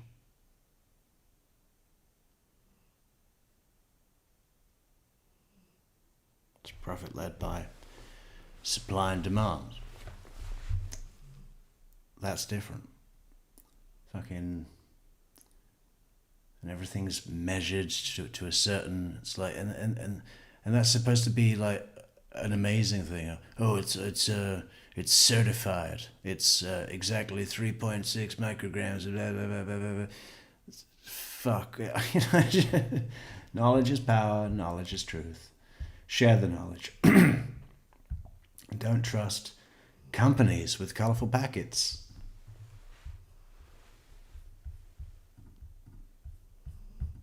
Looking for medications, yes, I believe that was the only place I looked for medications. All right. Now, you started, is it a handwritten log, correct? Correct. All right. Let me just have you take a look at this. You recognize this?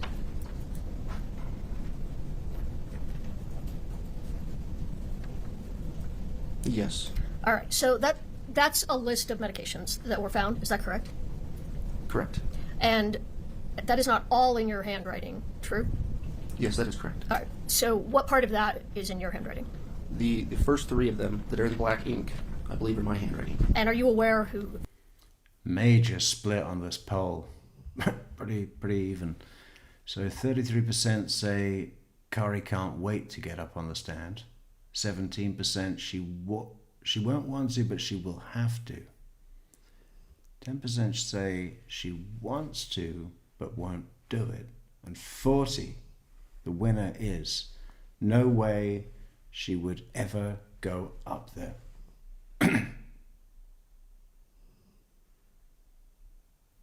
Yeah.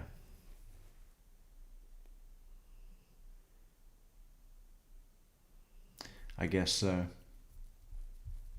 If I had to vote, I'd probably say that, yeah. Finish that report. I do not know, no. Okay. Let me grab that back from you.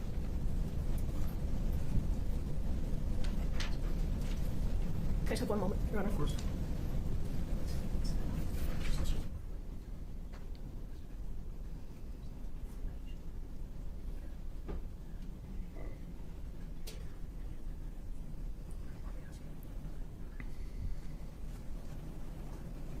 So, Deputy, the first three medications on this list were ones that you found. Correct. And what do you recall what those three medications were? Or do I need to have this back? Yeah, I do not recall the medications. Right. Some of them have longer. Before I get, I'm sorry, I have a tendency to talk over I work. No, I'm sorry. My mouth goes faster than my brain. Are you aware where the other medications that are in someone else's handwriting, where they were found? I do not know.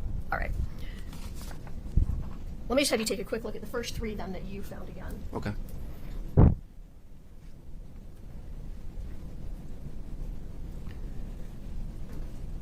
And you said you found those three all in the master bathroom? To my recollection, yes, I believe it did. All right. And the first one on that list is naltrexone, correct? Correct. And are you aware what that medication is used for? I am not. All right. The next one is the hydrocodone, which If it's from the drugstore and it's not hair gel, I don't know what to tell you.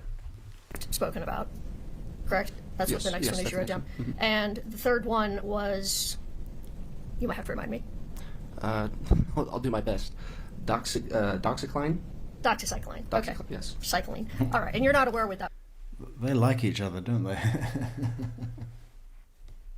medications were. No. All right. Well, we'll talk about that then later. All right. So during the time you were there, you only found 3 medications? To my recollection, yes. All right. Over that hour and a half? Yes. Now, you said that you had a conversation with Ms. Richens, and was it Ms. Richens that told you there were THC gummies, that Mr. Richens had possibly taken a THC gummy? I believe she did mention that there was THC gummies, yes. Did you ask her where the gummies were located?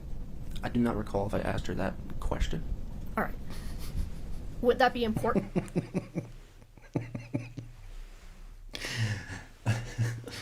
It's the little details in cases, isn't it?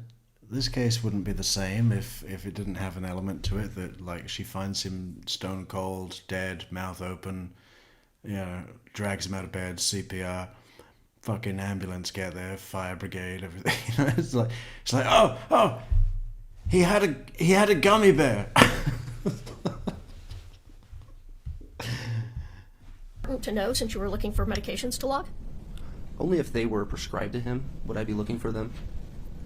Well, didn't you testify that you would also look for illicit drugs?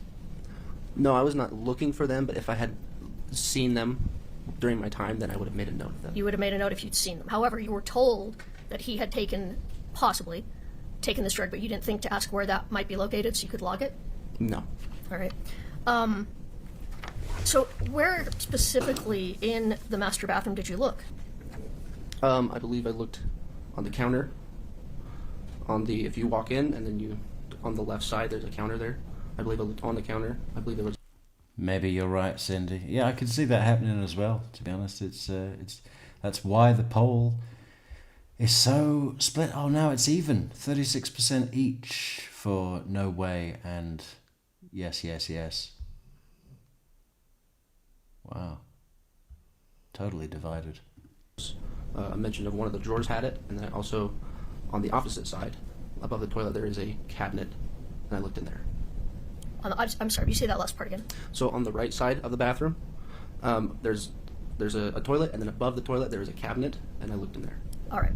And now that bathroom is connected to a walk-in closet, correct? Correct. So you go into the bathroom and then into the closet? Yes. Did you look in the closet? No, I did not. And you said you looked in the drawer, and I don't know if I understood you. Someone told you to look in the drawer? I believe that somebody mentioned that there was a medication, not a medication pill bottle, but it's one of those organizers for pills in the drawer. And I believe that one of the deputies came to me and said that one of those... He's going a little bit red, isn't he? I think he's fighting it. He's like, oh shit. Think about something cold. He's just realised that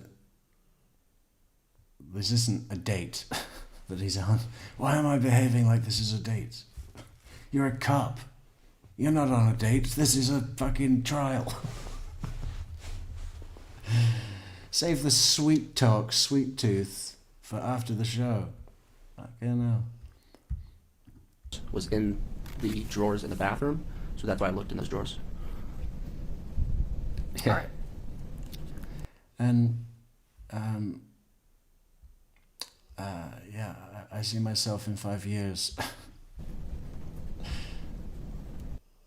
buying a little house up on the lake. So when you left at approximately 5 in the morning, a little bit after 5, what did you do with that medication log? So the medication log and the medication that was collected was left in the room. So where did you grow up?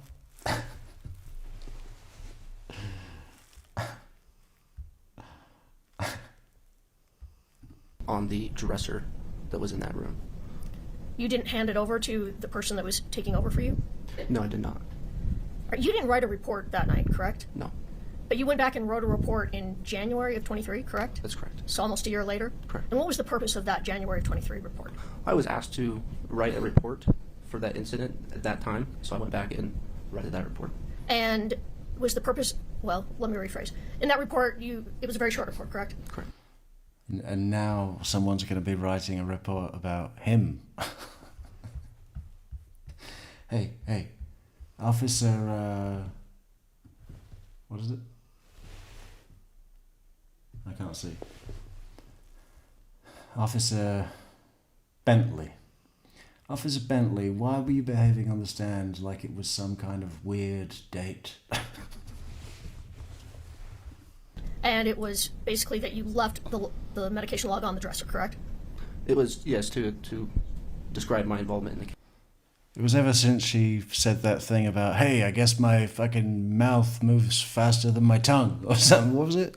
I guess my mouth moves faster than my legs. So it was. He was just like, oh. With the medication log, yes. Why were you asked to do that a year later? I don't recall why I was asked to do that. I was just asked by my supervisor, so I did it. And you don't know why they So you're gonna have the chicken, or? did that? I do not know why they needed that. Is it typical that you wouldn't write a report about what you did with the medication log at the time? It depends on the involvement, the overall involvement that I have in a case. If my involvement is just a medical log where what I had done is logged on a medical log, then no, it's not typical that I would write a report. All right. And did you type up what medications were found? Was that you or someone else who had typed up the medication list? No, my involvement with the medication would be this log that you've given me. So that's it. You were there for an hour and a half, and during the time you were there, well, About an hour and a half. You logged the 3 medications. Yeah, but I'm guessing he's an opportunist napper, right? Yeah, I was there for an hour and a half. I figured that would be believable. So I took a nap for 50 minutes. Medications. Correct. And just, There were no gummies there, I swear. I had a gummy and took a nap. you only looked in the bathroom. You didn't look in the kitchen, correct? Correct. And you didn't look in the drawers in the bedroom? No. And you didn't look anywhere else in the house for medications? Correct. And you didn't ask Ms. Richens where medications for Mr. Richens would be located? I believe I did ask her. Well, you didn't ask her where the THC was located. No, I did not. All right. One moment.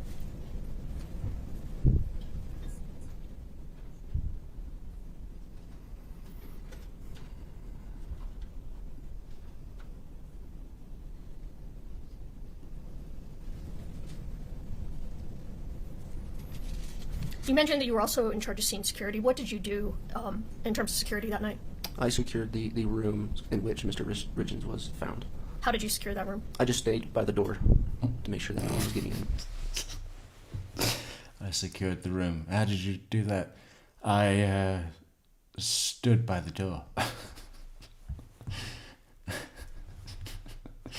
And napped.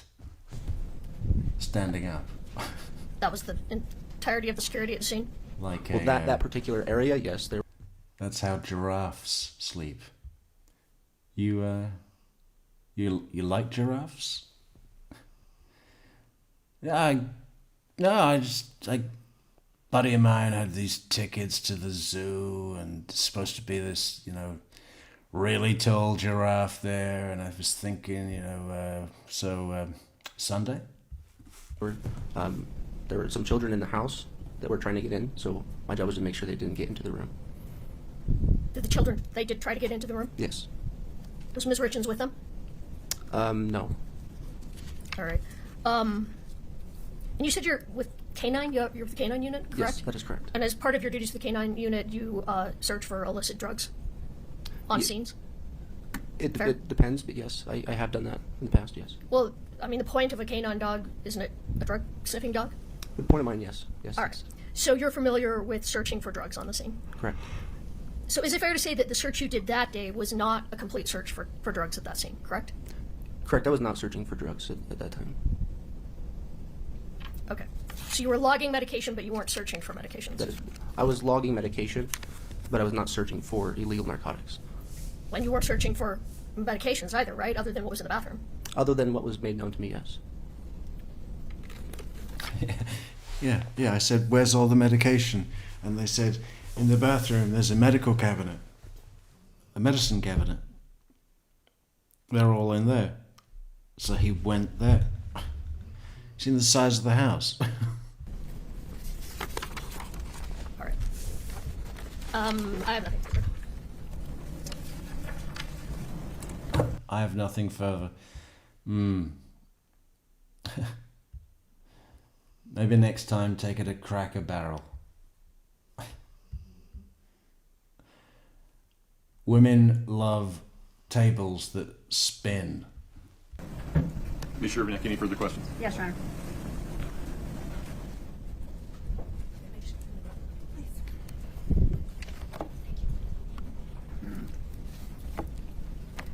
Deputy Pimentel, are you issued a body camera as part of your equipment? Yes, I am. Were you wearing a body camera on the night of March 4th, 2022? Yes, I am.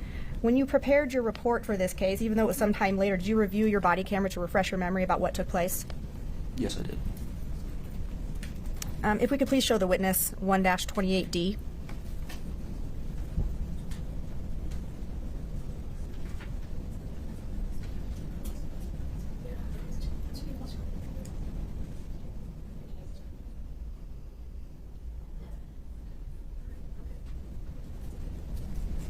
Do you recognize this?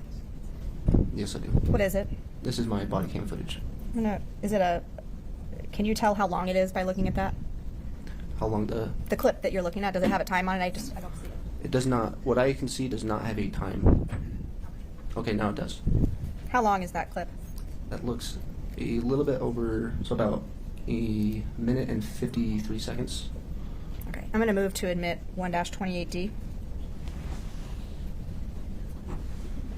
Ms. Lewis. Oh, I'm sorry, what? Any objection to admission of states 1-28D? No, Your Honor. Okay, 28D is admitted. Is there sound for this one, Scott? There should be. Yes, Your Honor, I just had it muted for Oh, my apologies. Okay, let me publish. Go ahead, sir. So describe for the jury what we're looking at here on your body camera. So this is the cabinet that was above the toilet that I was mentioning earlier that was on the right side as you walk into the bathroom. And this is the bathroom attached to the master bedroom. Correct. This is the bathroom that I had mentioned earlier. Are you opening the cabinet? It's kind of hard to see. We only have the bottom. Yes. And what are you looking for? So again, I'm looking for medication that is prescribed to Mr. Richens.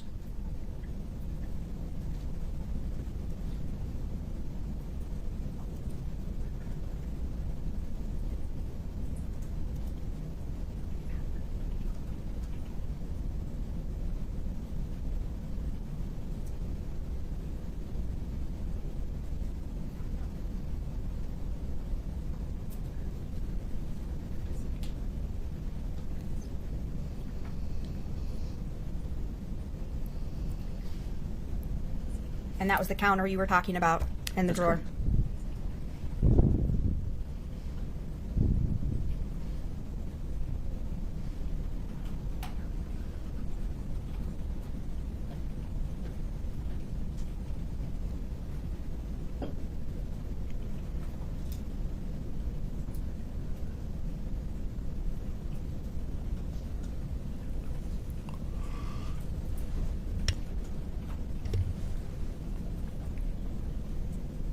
And so you testified that you're looking for medications of Mr. Richens, and you're not doing a full, complete search of this house, are you? No, I'm not. And that's because you don't have probable cause to do so.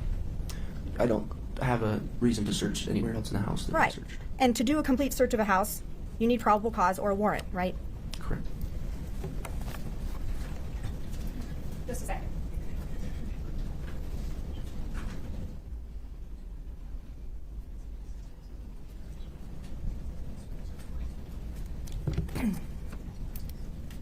You're looking in that cupboard above the toilet. Yeah, maybe we'll go There to were no 1.5. THC gummies in there, were there? Not that I can see, no. And you opened it up and you looked inside. Correct. You didn't see any weed gummies in there. I did not. Ms. Lewis, anything within the scope of redirect?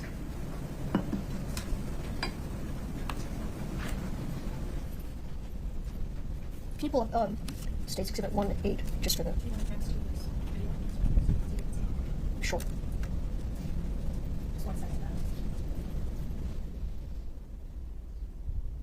Let me know when you want the witness to see it. You'll see it at the same time as the witness, Ms. Lewis. Are you ready? Yes, I'm ready. Okay. You and the witness can see it. Can you go back over here? I'm sorry. Okay. So in the body cam that we just saw, which is on your left, you're looking at a pill bottle, correct? Correct. And you took a photograph of that bottle? I do not recall if I took a photograph of that bottle. So the photograph on the right, is that the same bottle? I believe so. Right, we'd move to admit 1-8. No objection. Okay. States Exhibit 1-8 is admitted, and anything further on that, Ms. Lewis? That's the hydrocodone bottle, correct? Correct.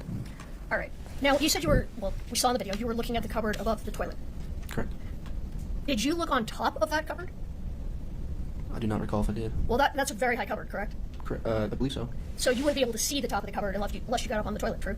Probably. All right. And are you aware that later that is where all the THC gummies were located? I wasn't made aware of that, no. All right. So when you were looking for the gummies, well, you were looking for medications. I know you weren't specifically looking for the gummies. But in your experience, do people usually keep illegal drugs just right in their bathroom cupboard, or do they often put them somewhere out of sight? That depends. They often put them somewhere out of sight. True? I mean, they can, yes. Okay. Yes. But you didn't look at the whole cupboard, true? I just looked where there might be medication. But not on top of the cupboard. To my knowledge, I don't believe I looked on top of the cupboard. All right. And did you photograph that before you started taking things and moving them around the cupboard to document it? No, I did not.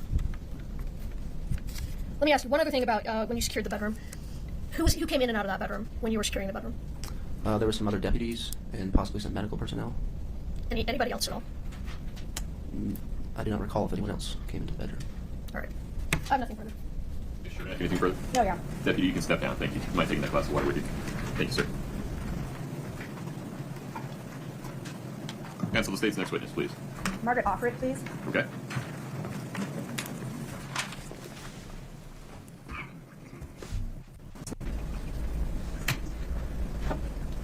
Good morning. Good morning.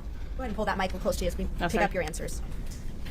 Please state your name and spell your last name. Margaret Offred, Offret. You go by Margie? Is I go that by right? Margie, yes. Where do you work? For this, I work for the University of Utah. And what do you do for them? I'm a medical assistant coordinator. What about in 2022? What was your role back then? Same role, but I also do part-time EMS, and at that time it was for part. You ever notice a little something about people from Utah is that they kind of look a little bit like rocks themselves, those big rocks they have? City fire. What do you do as part-time EMS? What's that role? Emergency responder, advanced EMT. Is that similar to a paramedic? Yes, one step below. And how long have you been working as an advanced EMT? Almost 40 years. And now, given that experience, have you been called out to a death scene before? Many, yes. How many would you say? Over the 40 years, probably more than 100. Have you been called out to the scene of an overdose before? Yes. A drug overdose? Yes. How many? 20 to 30. What kind of certifications do you hold to be an advanced EMT? Well, I have advanced life support, pediatric advanced life support, and I do monthly training and recertify every 2 years. And you're up to date on that training? Yes, ma'am. As you were back in 2022? Yes. Were you working on March 4th of 2022? Yes. And did you respond to the scene at 282 Willow Court? Yes. When you arrived, what did you do first? We got our gear and went to the bedroom where our patient was. Where was he when you arrived? In the bedroom, on the floor. What was the position of Eric Richens when you arrived? He was laying flat on the floor, straight. Was he on a sheet? I don't recall. Let me show you State's Exhibit 1-4S1. It'll pop up on your screen there. Do you see that? Not yet. You should be able to see it. I can see it. I can see it. Do you recognize that? Yes. What is that? The scene in the bedroom. That's the scene that you were just describing? Yes. Judge, this has already been admitted. I would like to publish it to the jury. No objection. Okay, one moment. So, when you arrived on scene, if Mr. Richens had been on top of a sheet on the floor, would you have moved him? No, only if it was in the way of what we were doing. Now, were you made aware that Mr. Richens had been pulled to the ground from the bed? I don't recall that we were aware of that. That's just where we found him. Now, in your line of work, have you been on a scene where people have been pulled to the ground on a sheet to perform CPR in the past? I don't recall sheets, but people have been pulled off the bed. When you saw Eric Richens on the floor, was there anything that stood out to you about the position of his body? That he was at the foot of the bed instead of the side of the bed. Why did that stand out to you? Because most places when we go, the person is on the side of the bed. Just easier to get them off.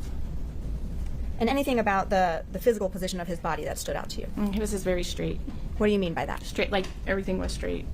What would you expect if someone had been pulled? Arm. Did you perform life-saving procedures on Eric Richens? Yes. What did you do to attempt to resuscitate him? We hooked up the Lucas machine. We started an interosseous, an IO needle, and gave him epi and the cardiac arrest protocol. So I'm going to have you describe a couple of those things for the jury because I know that you use these terms all the time, but they might not know. What is a Lucas machine? A Lucas machine is the machine that does compressions for us so that we're free to do other things such as IVs, IO needles, interosseous needles, to give medications. You also mentioned that Mr. Richens was given epi. What do you mean by that? Epinephrine, which is a medication that we give to try and start the heart again. And so those things were being performed on Mr. Richens. Yes. Is it also your protocol to ask if your patient is taking any medications? Yes. Did you do that in this case? Yes. Did you ask Ms. Kouri Richins if Mr. Richens was taking any medications? Yes, I believe I did. Were you given any medications that Eric Richens was taking? Yes, I believe she told me it's in my report, but naltrexone for Lyme disease, possibly. Did she hand you that medication? No. Any other medications that you were made aware of that Eric Richens was taking? She did also say CBD gummies. As you are performing these life-saving measures on Eric Richens, are you also looking for things in his immediate area that might explain what's happening with him? Yes. And did you do that in this case? Yes. Did you see anything that to you might explain what's going on with him? No. Now, when you've been on the scene for an overdose death or an overdose call in the past, what are some things that you see around the person that might indicate to you what's happening? Sometimes you see drug paraphernalia or pill bottles. Did you observe any of those things? No. Now, were you there when the time of death was called for Eric Richens? Yes. What time was that? 3:58, I believe. And that would be in the morning, right? Yes, a.m. Now, later you talked about Eric Richens being down sometime or dead sometime. Yes. What was that observation based on? He was cold to the touch. His body was cold to the touch, and his heart rhythm, which when we hooked up the monitor, showed that he was in asystole. What is asystole? That's flatline. So no heart. No heart electroactivity at all. Did that ever change while you were there? No. Just a moment. Ma'am, those are all my questions for you. Thank you. The defense may have some as well. Thank you. Ms. Lewis, please.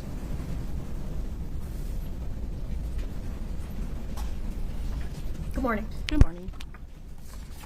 You weren't the first EMT or EMS to arrive on the scene, correct? Correct. When you arrived on the scene, others were already starting to work on Mr. Richens, true? One person, yes. Was working on him? Yes. All right. And what was that person doing? Compressions. All right. So you don't know if the body had already been arranged in any sort of way by the prior EMT? I do not. All right.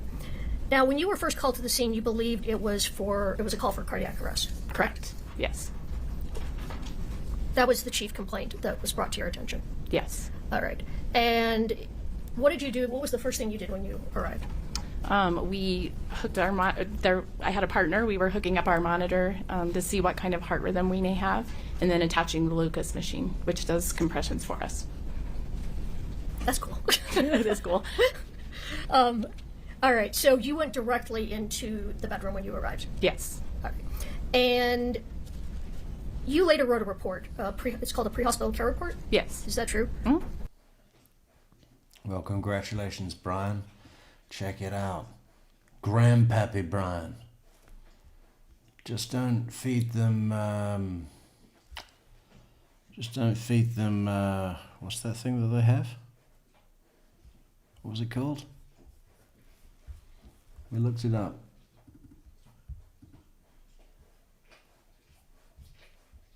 Don't feed them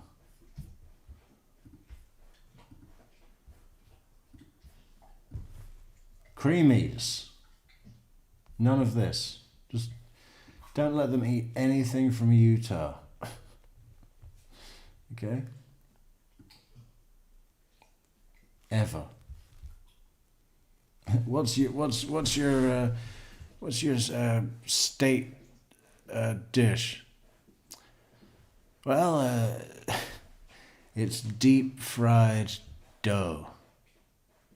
And then we roll that in sugar and then we fry it again. Deep fried dough.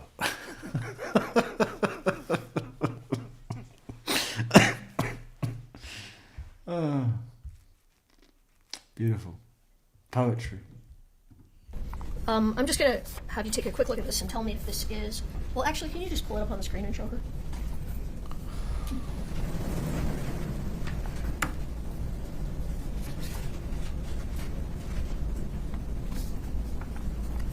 Jesus. All right, is that your report? Yes. All right. We'd move to admit that as, I guess, defense exhibit. I think now we're at 3005.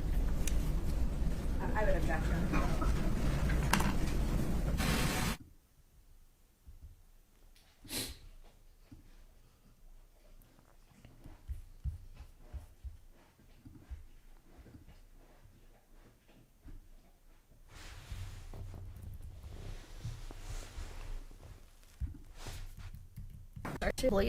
He didn't die of a cardiac arrest. Well, I mean, he was in cardiac arrest. I did not know, and I don't know what he died from. All right. We all die from cardiac arrest. Cardiac arrest literally just means the heart stops, doesn't it? Neverly. Am I right or am I wrong? I'm fine with being wrong. You're the medical professional. We all die from cardiac arrest. Isn't that an essential... That's like the last thing that happens to everybody, no matter what you know. Explain that he was in cardiac arrest at that time. What is the... He was in asystole, which is a flat line, which means there's no electrical activity in the heart. That's cardiac arrest. All right, so And he was not breathing, obviously. So as a layperson, I was reading that you thought he was in the process of having a heart attack, but that's not accurate. That's not accurate. All right. So that just means someone who is not having their heart functioning at the time when you're called in, that would just be called a cardiac arrest. Correct. All right. So that was the information that you based what you did following when you got there? Yes. All right. And when you arrived, you spoke with, well, first you said you went right into the room. Correct. Yes. And you administered epinephrine? Once we got our lines started, yes. All right. And you also, I just lost the word. You also admitted, Good to know, Michelle. Yes, we did give Narcan. Okay, what's the purpose of Narcan? Narcan is to reverse any possible drug overdoses with narcotics. All right. But he had been... And have you ever had to use Narcan to revive someone who's had a fucking packet of gummy bears? Yeah. Give me 20 cc's of Narcan. Asystole. Help me with the word. Asystole. Asystole for a while by the time. We found a packet of Haribo next to the body, so we're gonna need some Narcan. You gave him that. Yes. And that typically would be helpful if it was given pretty immediate after. Yes, that's kind of a last effort. Let's try this. Okay. And then at what point did you go from in the bedroom to, well, let me rephrase that. What did you do next? You gave him the Narcan, you gave him the epinephrine, and what else did you do in the room? I just continued to work the code until the Park City Fire medics got there. What does that mean, work the code? Tried to save him, continuing CPR, trying to figure out why he's in a cardiac arrest. And breathing for him, things like that. Were you able to determine why he was in cardiac arrest? No. All right. Not at that time, anyway. No. And then you left the room, true? Yes. And at the point you left the room, you knew that he was deceased, correct? Correct. And you went out, and is the first person you spoke to one of the deputies that was there, Deputy Owen? I don't recall. Right. Do you recall telling one of the deputies that you thought maybe it was possibly an aneurysm? I just possibly coming up with ideas, yes. Okay, that makes sense. And at that time, did you know his medical history? Yes, what I was given. And who gave you that? Kouri. Okay. And she gave you the same medical history that she had already given to the deputies, correct? I don't know. Did you talk to the deputies about the fact that he had Lyme disease? I think I probably told them that's what she told me. All right. And the information about what medications he was on, did that come from her or did that come from the deputies? That came from her. And this was after he'd already passed, you got this information? I believe while we were working the code, I had to ask those questions. All right. And you said that one of the medications that you were told he was on was naltrexone? Correct. And you were told that was for Lyme disease? Correct. However, that would be a off-brand use for naltrexone? Correct. Naltrexone is typically used for people that are suffering cravings either from drugs or alcohol, correct? Correct. Your Honor, I think we need to lay a little more foundation here. I'm done. Okay. Miss Myers, hello. We'll just move on unless you're going to ask this witness more questions about the Not about the naltrexone. on-label and off-label uses of medications. No, that was all. Okay. All right.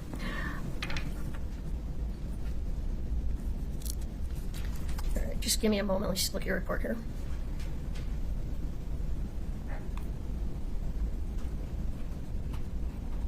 Can you tell me about, in your report, you talk about blood sugar obtained, Yes. and you say the blood sugar obtained of 458. That was his actual blood sugar at that time? Yes. That's extremely high, correct? It's high. All right. And would that be a natural thing, just based on someone passing, that their blood sugar would go up? I don't know why his blood sugar was that high. All right. And you also have in there that he had a GCS of 3. Can you tell me what that means? Glasgow coma score.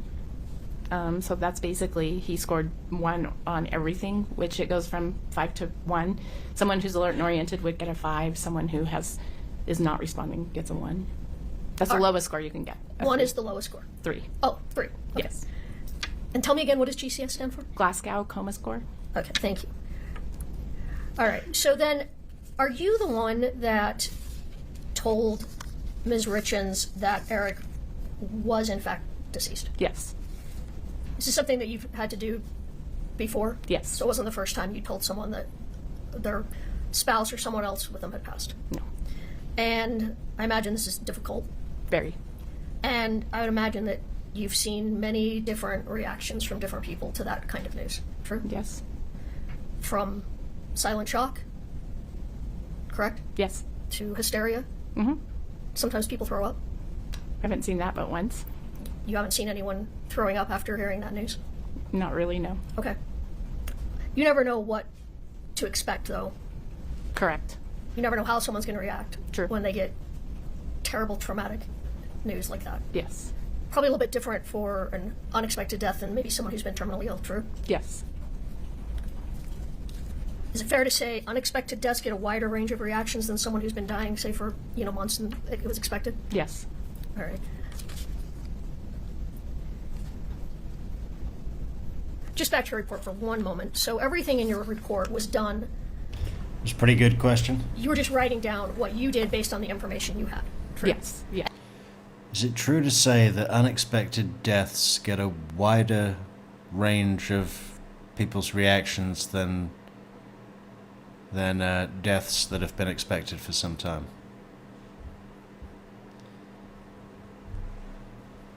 It's a pretty good, pretty creative. Out of nothing, you got to think, how can we make it like that there's even more ways that people could react, and we just don't know how people could react. Well, frame it like this. I mean, out of nothing. That's good lawyer thinking right there. But will it be enough? Probably not. And you didn't know if the information was correct at that time. It's just based on the information you had. Yes. Right. I'd move again to admit Defense Exhibit 300. I'll withdraw my objection, Judge, if they want to admit it. Okay. This would be defense. Give me the numbering again. 3005. 5, yes. Katie, is that right? Okay. D3005 is admitted. Is there any part you want to publish to the jury? Not at this time. I just wanted to admit it. Okay. Thank you. Anything else for this witness, Ms. Charbonnet? Just briefly, Judge. So, you testified to Ms. Lewis's questions that you had made a guess that maybe Eric Richens died of an aneurysm. Why did you make that guess? Because he had a lot of blood coming out of his mouth when we arrived in while we were working on him. And was that happening? When was that happening? The blood during CPR. So when you arrived, the blood was already coming out of Eric Richens' mouth. Yes. Did you have an explanation for why that blood was coming out of his mouth? No. No further questions, ma'am. Thank you. Do we have? Okay. Within the scope of redirect, please.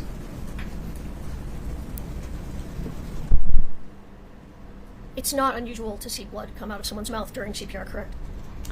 Not normally, but it seemed more than normal. All right.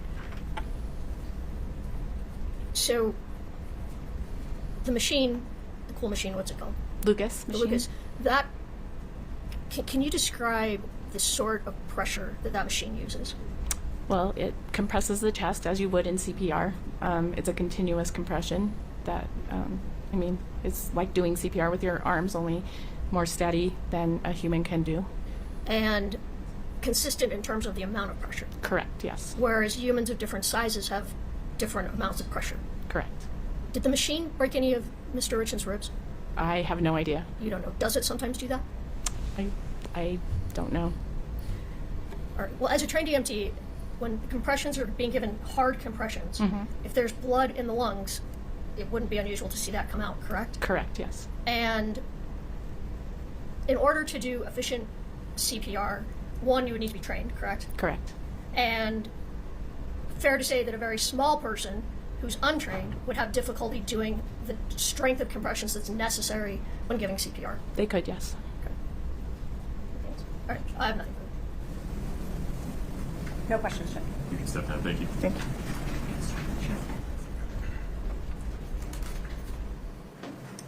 Ms. Shermack, the state's next witness. Sergeant Andrew Cernich, please. All right.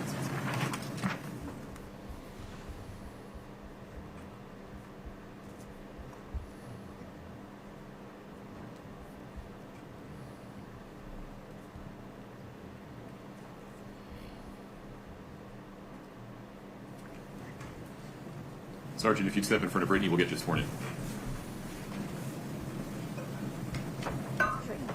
Do you solemnly swear the testimony you're about to give in the matter before the court to be the truth, the whole truth, and nothing but the truth, subject to the pains and penalties of perjury? Thank you. Have a seat.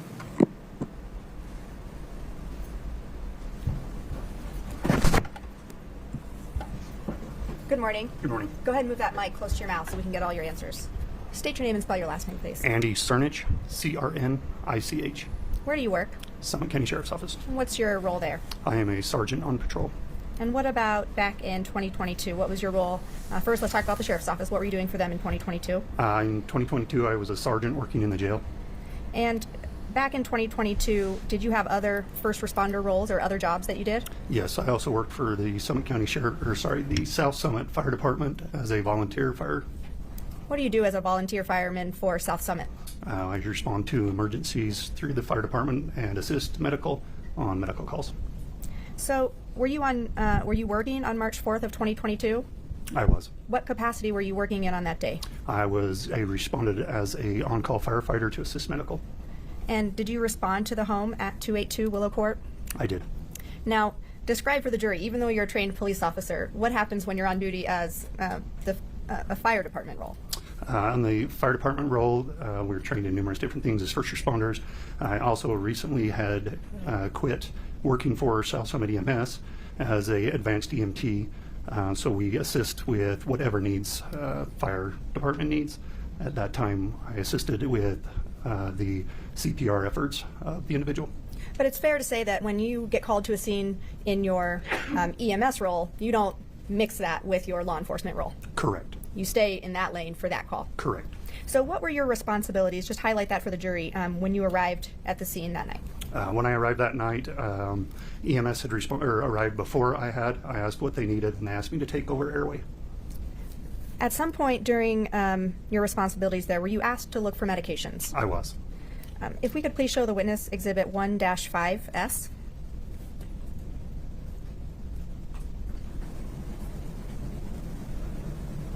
He has it. Do you recognize this? Yes. What is it? That is the bedroom where we were working on the individual, and it shows me reaching into the nightstand. Fair and accurate. Is that photo a fair and accurate representation of you on that night? Yes. I'll move to admit Exhibit 1-5S. I just need to clarify, is there a second photo that's on this? Are there two photos? Because the one I have has two photos.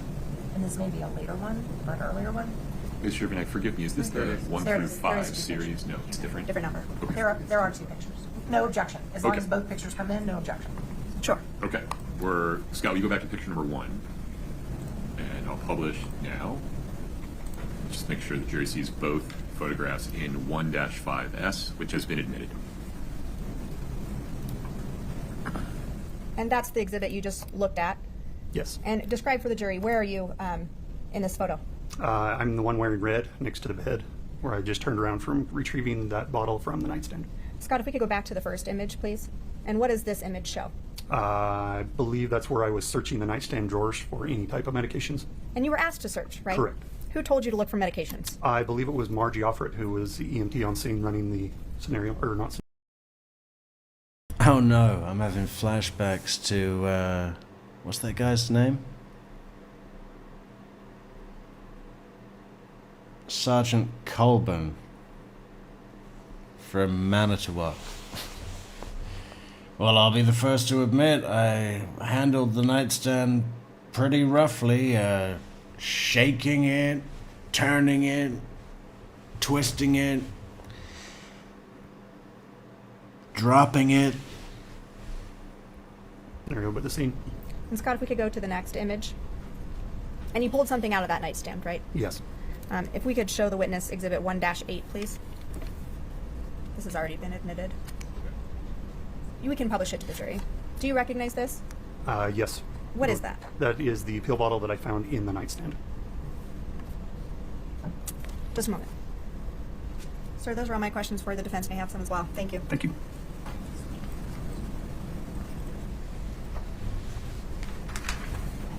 Ms. Nisser. Thank you, Your Honor. Good morning, officer. Good morning. My name is Kathy Nestor. I represent Ms. Richens along with several other attorneys here. So I want to just clarify, you said when you first got there you were assisting EMT that were already on the scene? Correct. And someone was already doing CPR on Mr. Richens when you arrived in the room? I believe when I arrived, they were just hooking up the Lucas machine, which is a machine that does CPR, or chest compressions. Okay, so there was not a human doing compressions before they hooked up the Lucas machine? I do not recall if they were doing it and stopped to hook up the machine or if they were actually in the process of hooking it up. And the individual, before they hooked up the machine, can you describe, besides Ms. Offred, who was around the body? I believe there was my partner firefighter that was there next to them and the other EMT that was on scene, but I do not recall who that was. Can you describe their build for me? Medium build, males? Both males? Yes. Thank you. You took over the airway, so you had to just clear an airway so they could get oxygen to him? Correct. So my job was to deliver oxygen to him. So did you put a tube down his throat? Yes, I did. And when you put the tube down his throat, was there any blood on his face before you did that? Not that I can remember, no. Okay, great. And after you put the tube down his throat, did you see blood come out of his mouth? Shortly after, there was blood that showed up in the tube and coming out of his mouth. How far down does the tube go that you insert into his throat? Sits on top of the larynx. So down to about where your voice, that's your voice box, Correct. right? Sorry. Yes, correct. That Not area. great at biology. Okay. All right. So have you seen that before where when you insert a tube into someone's throat, it can cause there to be bleeding in their throat? Not usually, but yes, I have seen that before. Okay, great. So then they're doing the CPR, and you were asked by Ms. Offred, who we just heard from, Margie, to check the nightstand for any medication. Is that right? Yes. And I noticed, can you pull up, please, Exhibit 15S, which has already been admitted, Your Honor. Can we please publish? One moment. I noticed you went to the bedstand on that, the nightstand on that side of the bed, right? Correct. So was your understanding that was the side of the bed that Mr. Richens had been on? Yes. Right. And you were pulling out a drawer. Is it the bottom drawer or the top drawer? Do you remember? I believe there was only one drawer, but I am not sure. Okay. I'd like to show you now exhibit, and this is not admitted yet, so if we could take down the publication and just let the witness and counsel see exhibit 14S. Is it up? Yes. Okay, thank you. Is that the nightstand you pulled the pill out of? That pill bottle? looks like the nightstand, yes. Okay. Your Honor, could we move to admit 14S? Okay. States 14S is admitted. It's defense, yeah. It's not the way it's marked. Oh, sure, right. It's 14S. Sorry about that. Okay, there's the nightstand, right? Yes. Okay. And on that nightstand, Katie, can you zoom in to the top of the nightstand if it's possible? You may not be able to on this photo. Yeah, there you go. So that's phone is sitting in a charger. Is that correct? Yes, that's what it shows.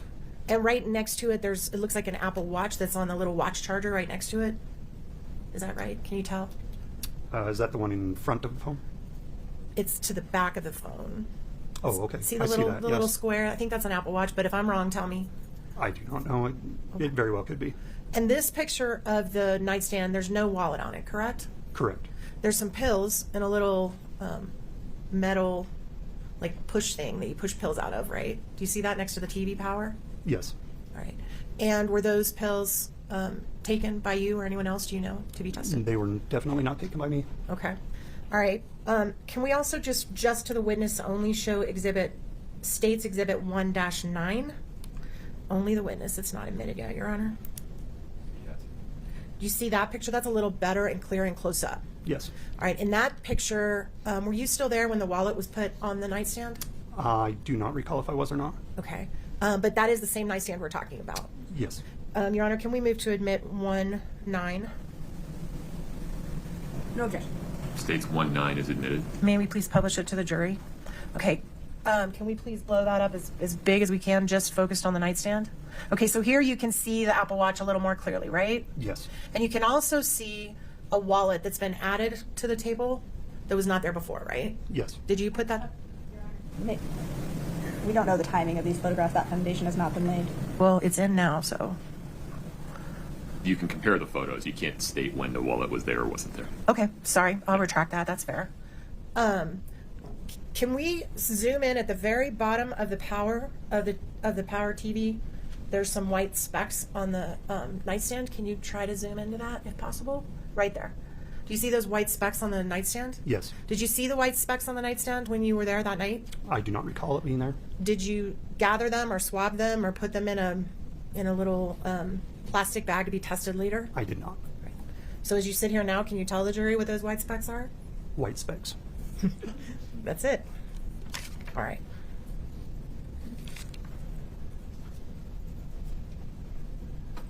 Okay. Also, was there a time where you found Mrs. Richens' phone and handed it to a deputy? Did the deputy come in looking for her phone? I do not recall. You can't remember that? I do not. Do you remember her phone being in the room at any point? I do not. All right. And did you personally have any conversations with Ms. Richens that night? I may have asked her if he had taken anything or how long he had been down, but I do not recall. You can't remember for sure? I don't know for sure. In your experience, both as a police officer and a trained medical responder, is it fair to say that it was apparent to you he had been deceased for some time? Yes. Thank you. I think that's all I have. Just one moment.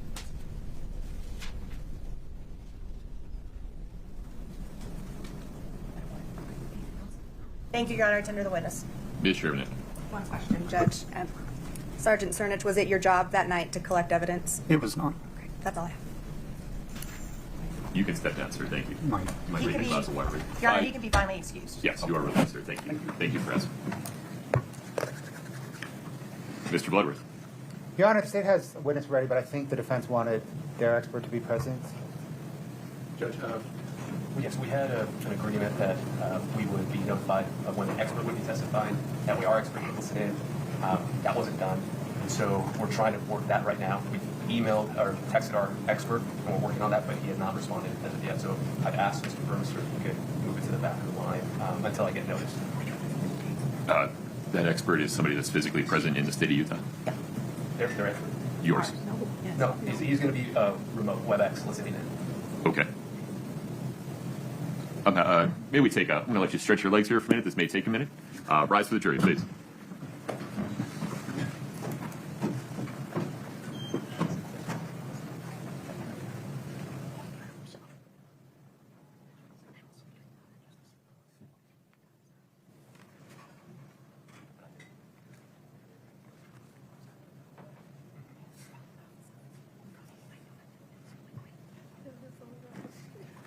All right, folks, have a seat. Mr. Ramos, tell me, what was your understanding of the deal that you had reached with State's Counsel?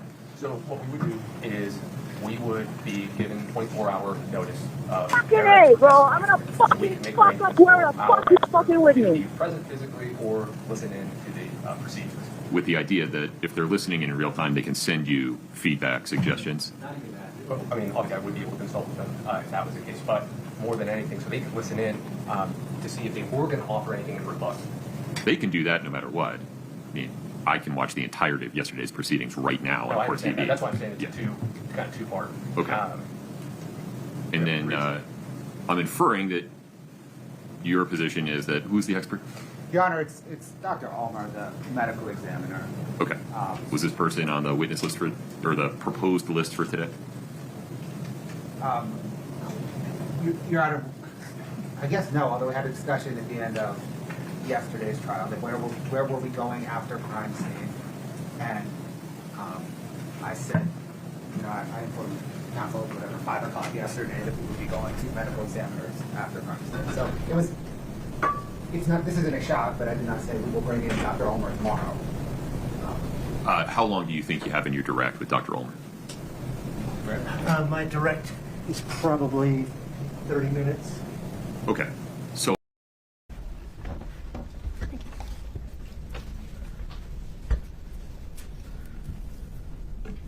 Please proceed. Thank you, Your Honor.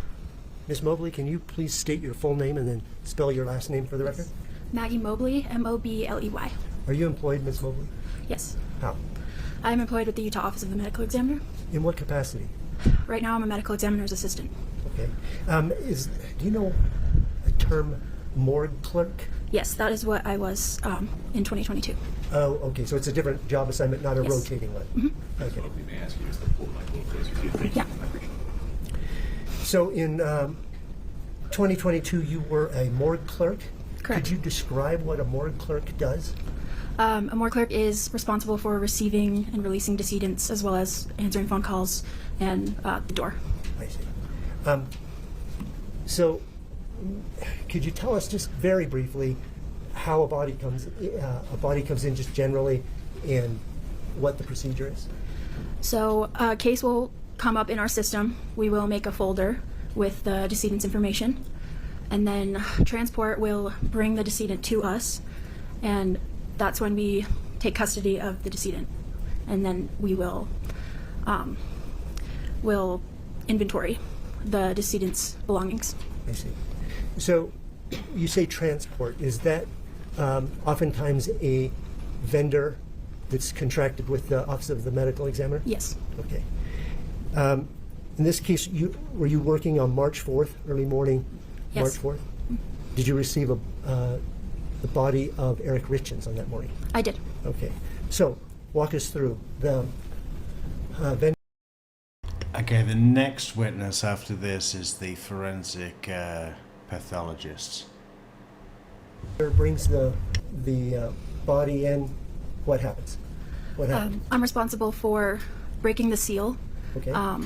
As long as the body bag has been sealed, I will take a photo of the seal before it has been broken. I'll record the number of the seal and then take photos of the decedent and his belongings, inventory that on an inventory sheet before putting the decedent in a cooler. Okay. If there are belongings, are they inside the bag or outside of the bag? Inside the bag. I see. And when you have belongings, do they go in the refrigerator with the Yes. with the body? The belongings will. The belongings will. Okay. In this particular case, can we see? It's already been offered and admitted, so 10-3. Any objection to publishing to the jury, Mr. Ramos? No, Judge. Okay. Do you recognize this photograph? Yes. What is that? That is the first photo I take before the seal. So that is the seal before broken. So it will be sealed on the scene. Okay. Thank you, Miss Myers, Chauncey, for the nice PayPal on PayPal. That is very PayPal of you, and we think you're a great PayPal. Transported to us, and then that's the first photo I take before opening the body bag. And did you make sure that this had not been broken Yes. into in a different way? Yes. Why is the mustache guy always sitting to the side? Everyone else is sitting straight, but he wants to sit to the side. I think it's because maybe some of that mustache might be wet, still wet. From yesterday, maybe it was raining. Yeah. He's got to do something to take all the attention away from that dome of his, doesn't he?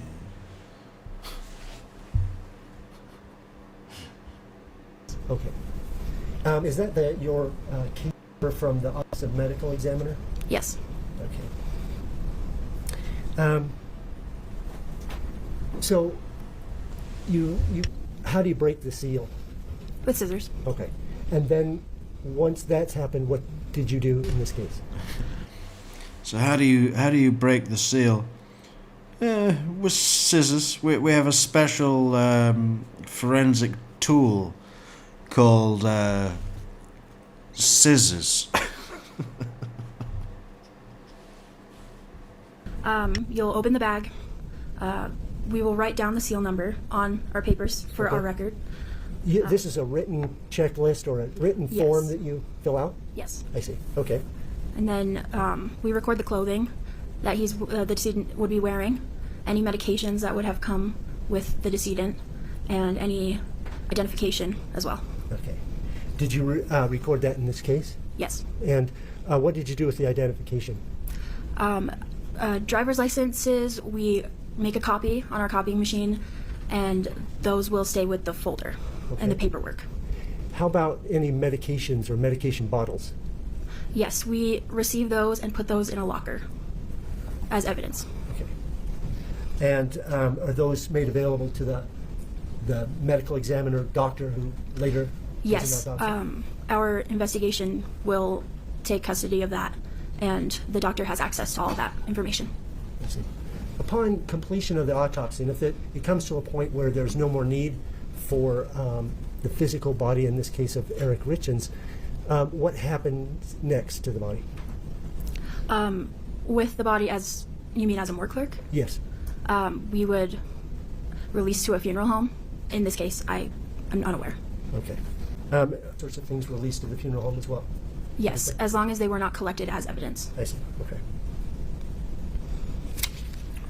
I don't have any more questions for this one. Mr. Rose. Very briefly. Good morning, Ms. Bowley. Good morning. We've spoken on the phone before. Just to get clarification, it was unclear to me in the way the question was asked. When you receive the body, the medications are inside of the bag, correct? Correct. And I imagine they're in a separate bag? They would be in either a paper bag or a plastic bag. And do you open that bag? I would not. Okay. Unless there was a driver's license in the same bag. And in this case, do you remember if they were separate? I'm unsure. Okay. But you knew they were medications? Yes.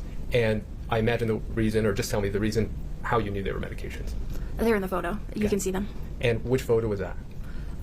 Those intake photos. Is it just the one that you just took? Or I'm sorry, the one that was just shown to you? Is there a different one? I'm responsible for taking photos when I receive the body. Okay. So they are with the body. Got it. Do you remember the medications in this case specifically? That's not my job to look. Okay. I'm going to show you two documents, and just to her, Your Honor. And the first one, I do see I believe it's your initial or maybe even your full name. So we're going to start with that one. Okay.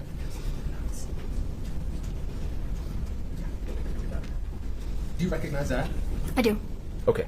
And could you tell me kind of what it is? That looks like a printout of the record that I put the medications in a locker and the chain of custody aspect of it. Perfect. I'm going to show you another document, okay?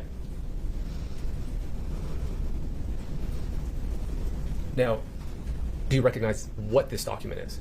I recognize what it is, yeah. Okay. But you didn't do this part? No. Okay. One second.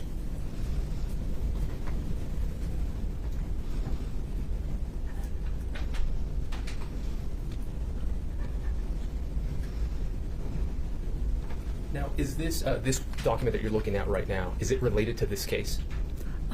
Yeah, it's a good way. Oh, I'm sorry, Judge. I'll give her one moment. You can now see it.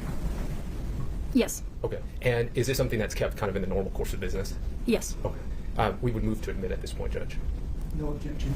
I need a number. Oh, I'm sorry. We'll put one It'll be on. 3006, Your Honor. Okay, so any objection to publishing this to the jury, Mr. Burmester? No, Your Honor. I'll be You using don't it need for to. Dr. Holmer. No, we don't need to publish it right now, but just as long as it's admitted. I just need to create a descriptor for Brittany, Defense D3006, entitled Report on Prescriptions Found with Body is Admitted. Perfect.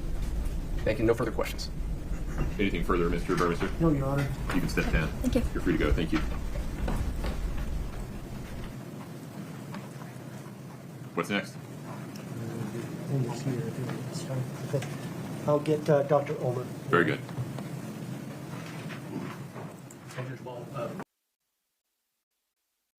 Only swear the Examiner at the Ulmer. Mr. Burmester.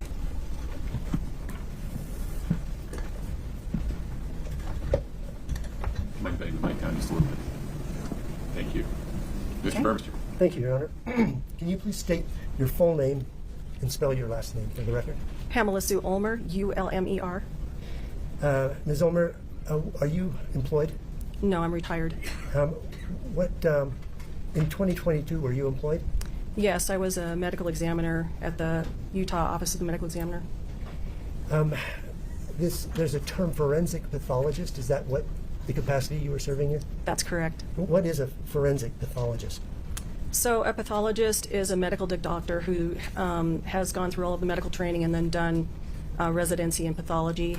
For a forensic pathologist, we do additional training in forensic pathology specifically, and then we sit for boards and take all of our board certifications for both pathology and forensic pathology.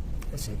So when you receive a body, just generally speaking, into the OME, what is the procedure? What happens? So basically, I'll start at the scene because an investigator will be at the scene, and then the body at that. That's okay, Michelle. That was just me. I was just testing something. Point will get sealed in a body bag that has a seal identification number on it, goes through the zipper pull so that it can't be tampered with while it's being transferred from the scene to the office. But once it gets to the office, then it's brought in and documented by a morgue clerk who's going to put various information into the computer, identifying information. So we used to actually open the body bag at that time and take an identification photo, and then the body would go into the cooler. But I believe we changed our policy, though, so that at the time that this event was going on, the body bag was still sealed when it went into the cooler, and it wasn't unsealed until we would start the autopsy examination. I see. So did you perform an autopsy on the body of a person named Kouri Richins on March 5th of 2022? I did. Do you recall about what time that began? I don't have any paperwork with me, but it was around 7:30 in the morning. I see. You very briefly went into your education. Could you give us a brief description of your education to become a forensic pathologist? Sure. So medical training is a 4-year degree. I specifically went to an osteopathic school, but whether it's an osteopathic or an allopathic school, it's the same type of training. So I did. Oh, yeah. Well, whether it's osteopathic or allopathic, I mean, you know, they're both brilliant, of course. My medical school at Des Moines University in Iowa. My favorite is osteopathic. Osteopathic is the best pathic. Then I went on to do my pathology residency training at Creighton University in Omaha, Nebraska. No, Michelle, no coffees. In fact, coffees have really emptied the cups, right? I mean, where are the coffees these days? It's strange. It's almost like something's happened to coffee in general. Maybe if I have a real coffee right now, that would be, you know, that's the law of attraction, isn't it? That's the law of attraction, Jody would tell us. Have you ever seen the movie The Secret? Oh, God. Yeah, please do support the channel at buymeacoffee.com/True Crime Metrix or PayPal. Link in the description. That's typically either a 3-year or 4-year program, depending on what you're doing. For me, because I was going into forensic pathology, I opted to do 3 years of pathology and then 2 years of forensic pathology training to take care of all of my residency and fellowship training. I see. So after all your training, where did you go next? So I did my fellowship, the first year of my fellowship was at King County Medical Examiner's Office in Seattle. And then at that point, I still had one more year of training that I needed to do, but I got hired on at the Medical Examiner's Office in Salt Lake City. And so we coordinated so that my first year at the office would also count as my second year of forensic pathology training. I see. Did you stay on then after that year? I did. Okay. How long did you serve then at the Utah Medical Examiner? So I started my employment there in July of 2009, and I retired January 1st of 2023. That 2009 is including that year of training, yes. Yes, okay. Are you, or at the time, were you certified by any certifying board? Yes, so I was certified in anatomic, clinical, and forensic pathology by the Board of Pathology. Were you a member of any professional organizations? Over the years, I've been a member of a variety of pathology-related and forensic pathology organizations, including the National Association of Medical Examiners, as well as the American Society of Clinical Pathology. Have you ever testified as an expert in forensic pathology? Multiple times. Okay. Do you have a ballpark figure for how many times? You know, I don't have my case log anymore, so a lot of it was preliminary hearings for various cases, and then as well as doing like other types of cases. So maybe about between 75 and 100 times for all of my testifying. When you do an autopsy, first of all, what is an autopsy, I guess? So it's an external and internal examination of the body. So we're basically looking for why the person died. We do an external examination describing any unique features of the body. In a forensic autopsy, we also describe like the clothing, any identifying features like the color of the eyes, any tattoos, anything like that, because we need to know who the person is as well as why they died. So all of those items get documented. Additionally, any like scars or anything like that to show any prior medical procedures or injuries. Any injuries that they might have sustained, whether it's bruising or gunshot wound or anything like that. And then once all of the external items are documented, then we start on the internal examination. So we'll do a Y-shaped incision on the chest. Skin gets reflected as well as the fat and muscle. And then we can see the rib cage. The rib cage will get removed. Then we're looking at all of the organs in the chest and abdomen. So those all get examined in the body, and then they're removed and weighed to see if they look normal and whether they're of normal weight or within range of normal weight. And then we do the same thing with the head. We'll make an incision across the top of the head, reflect the scalp, and cut the skull off so that we can look at the brain in place and then remove the brain and look at it out on the table and weigh it. Everything is sliced so that we can make sure there's no natural disease on the inside that would explain why they're dead. Like if a person had a stroke, you might see that in their brain. If they had a heart attack, we might see a blood clot in their heart, or there might be muscle deterioration. So a lot of different things that we can examine and document to explain why the person is dead. We also draw different blood samples, urine sample, gastric contents.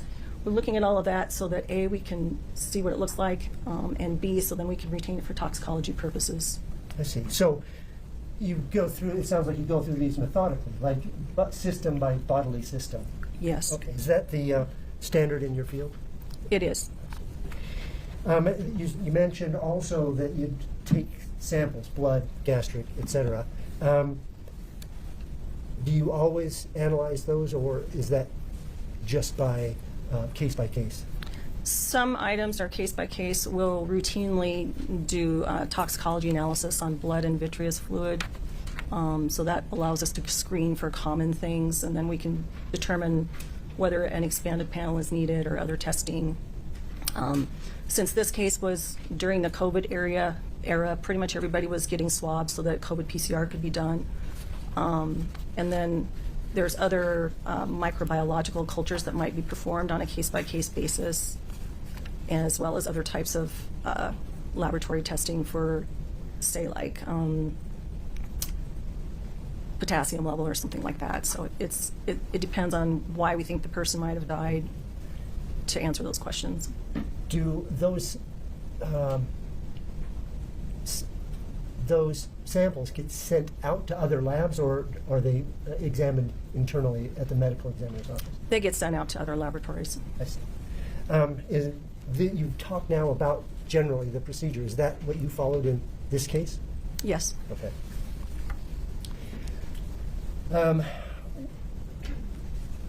With identification, you mentioned right off the bat is an important thing. Is that what you did in this case?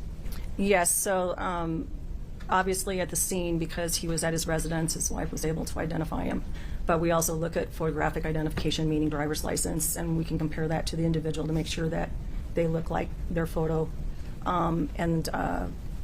So that's if it's a case where there's additional identification needed, because maybe we don't know who they are and they don't have any identification with them, then we can do fingerprint analysis, or we have to go further, we can do DNA analysis. But you didn't have to in this case. No. So do you have a worksheet or something that you use as you go along and write information, such as the time, the seal number, and all those things? Yes, there's an autopsy worksheet. Okay. Can I show to the witness State's Exhibit 10-4?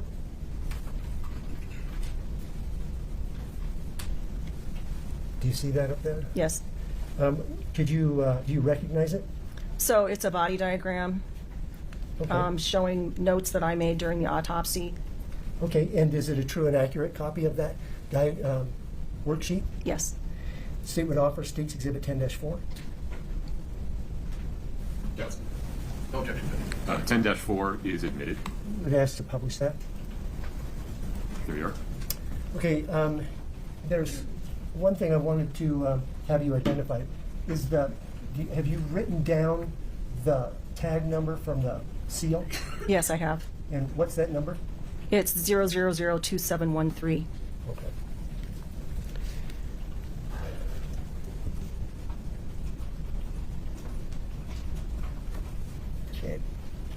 Okay. Let's move on then to the external exam.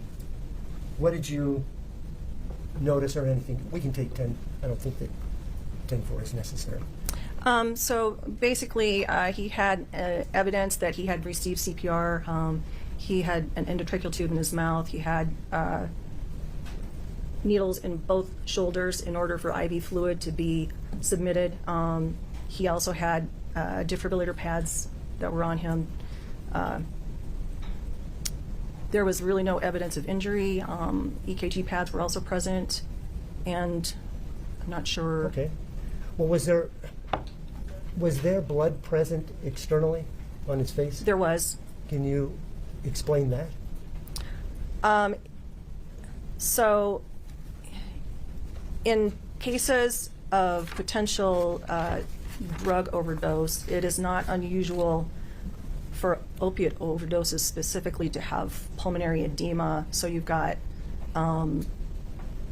foaming of the mouth coming from the lungs. And then in addition to that, then when you're receiving CPR and you have that intrathoracic pressure that every time a compression is made, that's contributing to the lung injury.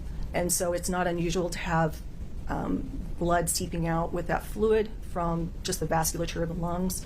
But in addition, when somebody gets intubated, there's a risk that they might get mouth injury or they might get other injury just when the tube is being inserted. And so with that, every time you're doing a compression, you've got potentially a blood-tinged fluid that's spurting out. I see. Did you see any evidence of injury that contributed to death during your external examination? No. Okay. Let's move on then to your internal examination. What is the first thing that you look at? Well, the first thing I looked at were the ribs. He had rib fractures on the left side, on the front. I believe it was ribs 4 and 5 were fractured, which was most likely from CPR. I see. And then you remove the chest plate and you're looking at the heart and lungs. Well, let's take a look then. Let's go down system by system. Did you lay those out system by system in a report that you subsequently produced? I did. Okay. Cardiovascular system. There's a mention here of 50% occlusion. Could you tell the jury a little bit about what that means? So it just means that he had the beginning stages of coronary artery disease, so that the lumen of the vessels in his heart were thickened. It's usually not thought to be significant until they're at least 75% occluded or more, and this is a common finding in adult males in general, and then adult women as they also age. There was no indication of any kind of coronary artery thrombus to indicate that he had a blood clot form in his heart and cause a heart attack. And so there was no damage to the heart muscle. The heart was within normal range for weight. Okay. So that was not a cause of death? No. Okay. Respiratory system, you noted trachea, bronchi, foam present. Correct. I think you've said that was probably from CPR. So it's probably originated from his fentanyl overdose. I see. CPR can also cause pulmonary edema, but since he had no return of circulation during this CPR process, the majority of that fluid and that foam probably originated from the drug overdose, but CPR can still contribute to it. Tan white nodules. Yes. What does that mean? So on the surface of his lungs, he had these little tiny white nodules all over, which are little granulomas. I looked at them. So in addition to removing all of the organs, I also did histologic examination on the main organs, which means I took a little piece of tissue so that it could then be cut very thinly and then stained and looked at under the microscope. So, and did you look under the microscope at these? I did. Okay. And so you can visually see them on the lungs just looking at them grossly. They were very obvious. And they're just little small granulomas that were coating the surface of the lungs.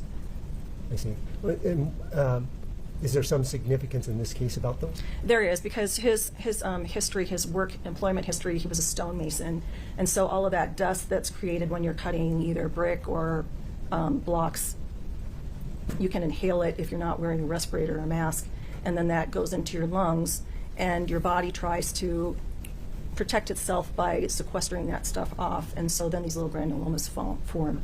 I see. Did that contribute to his death? I don't believe it did. He had the granulomas present. He also had a small amount of pleural fluid present associated with these, but it wasn't significant enough. There wasn't like scar tissue that was in his lungs that was preventing him from breathing or anything like that. So I felt like it did not contribute to his death.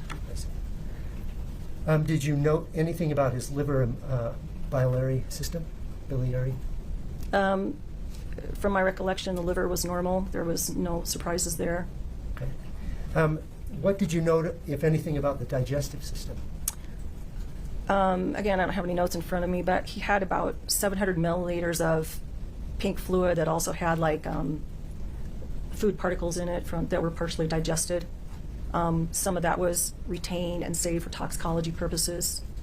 Did you have a discussion with Brianna Peterson from NMS about the volume that you measured from the gastric? I may have. I don't recollect it. I see. Do you have any idea about the pink coloration? Was that from anything that you're aware of, or no? Was it okay? Urogenital system. Okay. Was there anything? Did you know? Anything? Kidneys looked fine. Bladder looked fine. The genitalia all looked normal within limits. So. Reticuloendothelial system.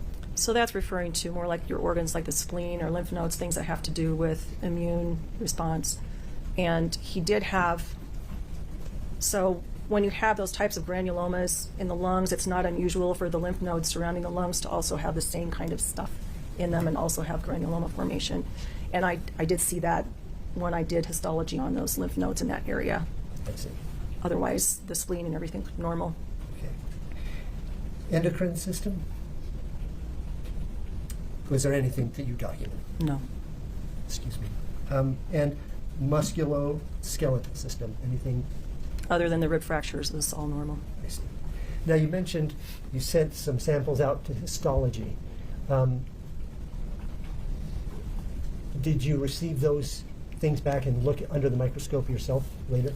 I did. For part of them, I did. Part of them were examined, I guess, at the state lab. So let me clarify. So we did microbiology testing of the lungs, which you just collect a swab, and so each lung was swabbed and sent to the lab. We had that tested for bacterial infection as well as fungal infection and then TB infection. And that was significant because we had all of these granulomas in the lungs, as well as he recently had a history of having COVID. And so just to confirm that there was no active infection going on that I could document that was causing those granulomas, like TB, for example, or any kind of fungal infection, all to explain what was going on in the lungs. And the only thing that I saw, again, was the granulomas that were due to his work history. In addition, I did special stains to confirm that there were no fungal elements present and that there were no significant changes to the lung tissue, as well as the heart and the liver and the kidneys. I did see the granulomas in the lungs and those lymph nodes. So absolutely no fungal infection in the lungs? No. And to clarify, that was not by culture, that was only by looking at the stain. Okay. So, did you, we'll get to that, I guess, in just a minute. I guess with histology, you also sent out liver samples, epiglottis, or was this just part of your internal exam? Maybe I mixed that up. I think I did submit a section of the epiglottis, and I'm not sure whether that was specifically because he had a history of allergies that was reported, and just to confirm that there was no evidence of anaphylaxis. And was there? The tissue was denuded, but I did not see any evidence of histamine release granules that were in the tissue itself, so I can't. It did not appear that anaphylaxis was an issue. That's what I initially thought myself, Michelle, that it would go for a couple of weeks. I heard somebody say that they heard that it would go on for months. I don't see how. I mean, I don't know where that came from, but I don't. I've heard no reference to that effect from any main resource of information. Less than 2 weeks, maybe. Did you send out samples or order sent out samples to the health department for disease and fungal cultures? So I did for the bacterial cultures, I did for the TB stain or the Mycobacterium stain, and I don't have the autopsy report in front of me, so I can't answer a lot of this stuff. Would it be helpful to look at your report? It would be, yes. Christina and Acapella are both Central Time, I believe. Well, Christina definitely is, and Acapella is in Houston.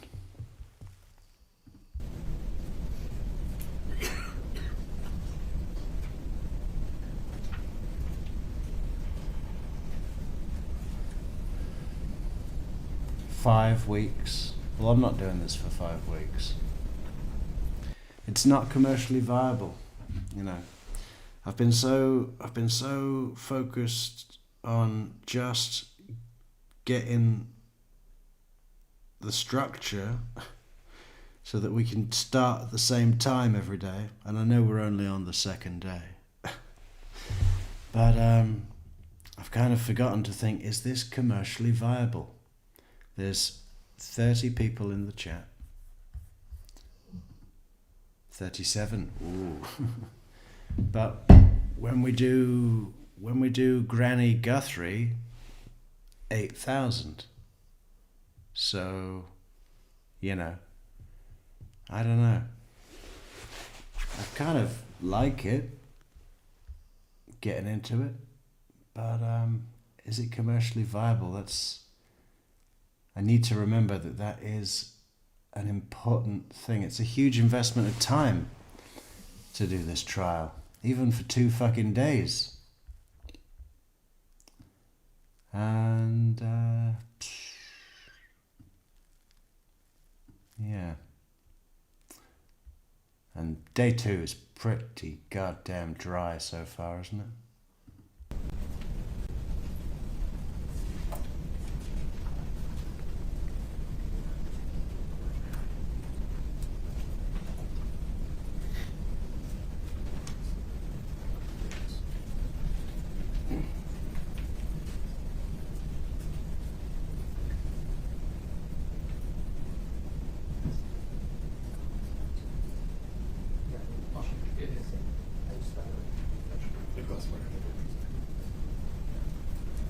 They approach the window. Of course.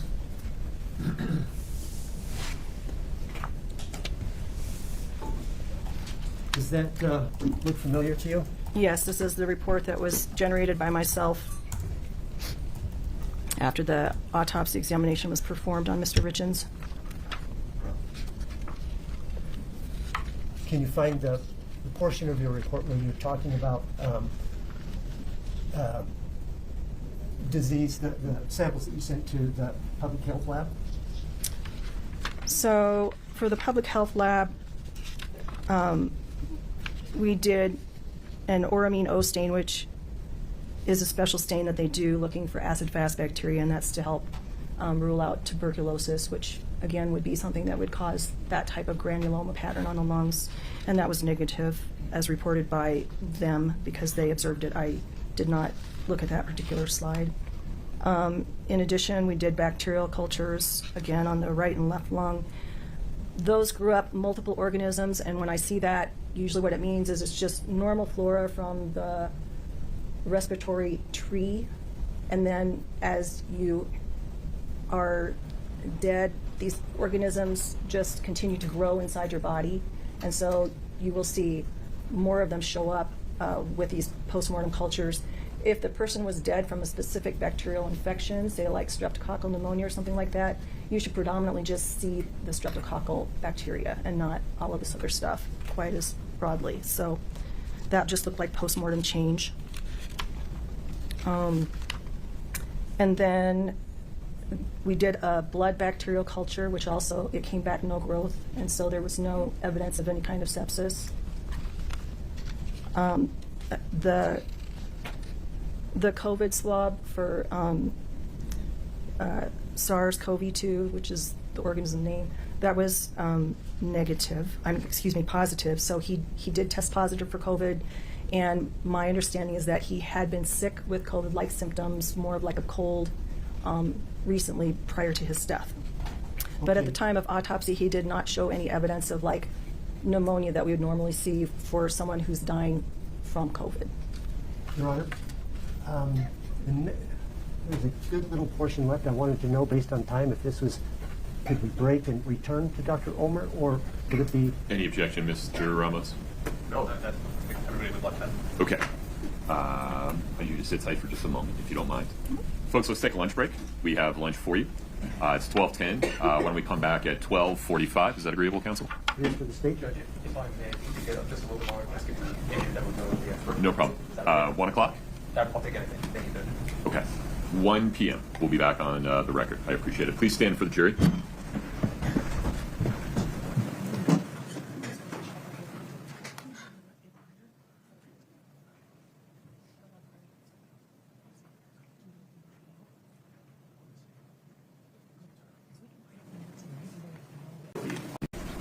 Counsel, and then there was lunch, so they were all going to go out and have a big box of creamies covered in fry sauce with funeral potatoes. Oh my God. Why would you do that? Why would you call them funeral potatoes?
Have a seat. Thank you.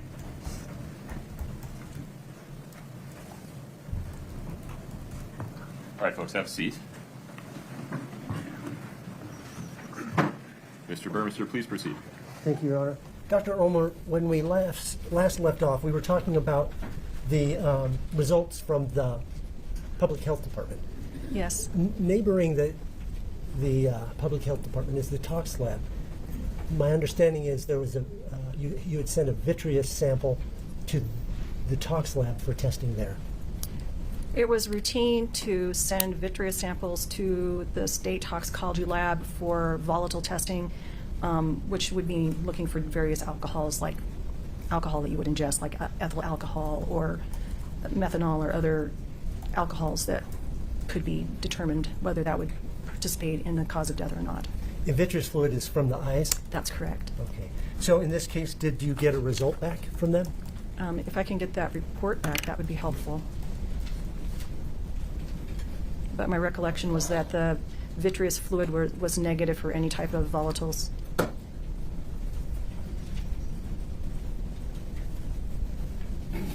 Thank you.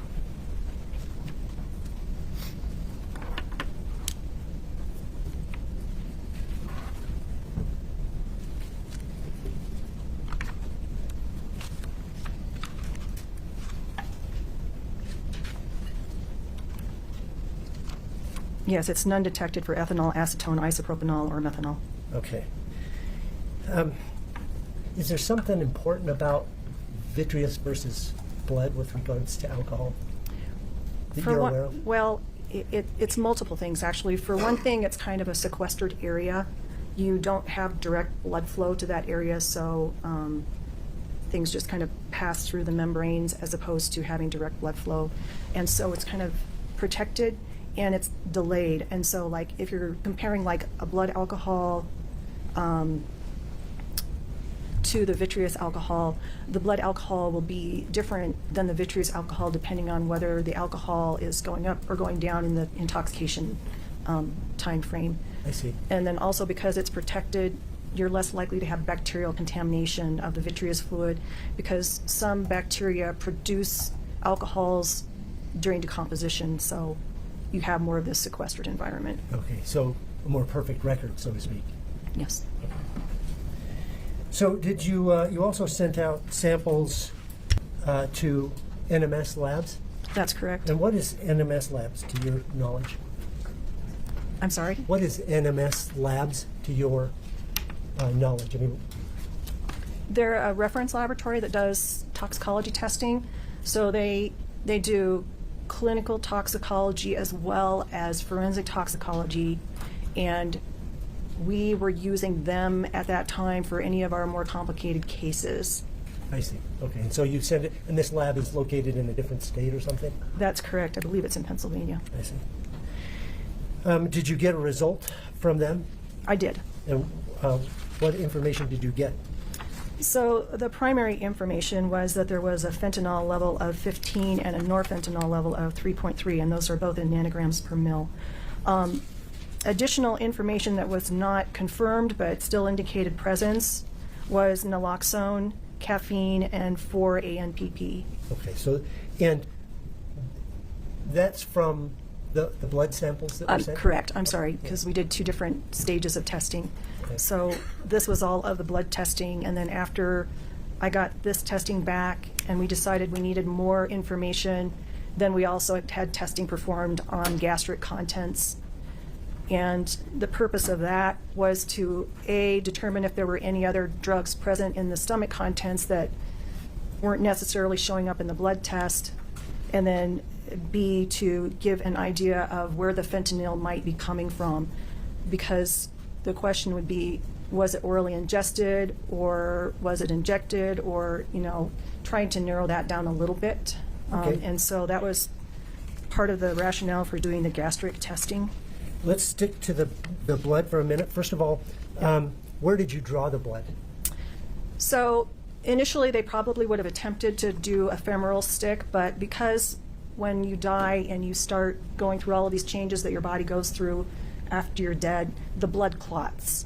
And so I'm not sure if this was specifically what happened for this case, but they probably tried to draw femoral blood, and because it's a smaller gauge needle, because they're just going down through the skin, they were probably unsuccessful in getting any of the blood to come up into the needle or any significant amount. When you say they, who is they? The autopsy techs assisting on the case with the autopsy. So that we have folks who are trained to assist with the autopsies, and so they will a lot of times do the toxicology sample collection. Okay, so it's a team. It's a you and these other personnel. That's correct. Our office is way too busy to just have the doc go boom, boom, boom, boom, and do everything. So. I see. And so, did whoever drew the blood from that team, where did they end up getting it from? So they ended up having to go inside when we opened the body up, and they entered in through the inferior vena cava. And then you direct it down towards the femoral artery, because the syringe that you're using when you're collecting these samples, when you're going into the body, not through the skin, but once you're inside and actually doing it, is a huge syringe with a big long needle. So the needle itself is probably 5 to 6 inches long. I see. So let's, I'm not sure, femoral artery, I gather, is the legs? You're going for the, yeah. So it's By your femur. but usually when you're collecting it, when you're going through the skin, you're going in the groin area. I see. And so you kind of go femoral, inguinal region. And so in this particular case, you know, we weren't necessarily getting specifically femoral blood, but we weren't getting blood specifically from the inferior vena cava either. It was in that region. Okay, so what is the inferior vena cava? So in the body, you have arteries and veins. The arteries, generally, you're taking blood from the lungs that's oxygenated, and the heart distributes it out to the different portions of your body. Okay. And then the veins bring the deoxygenated blood back.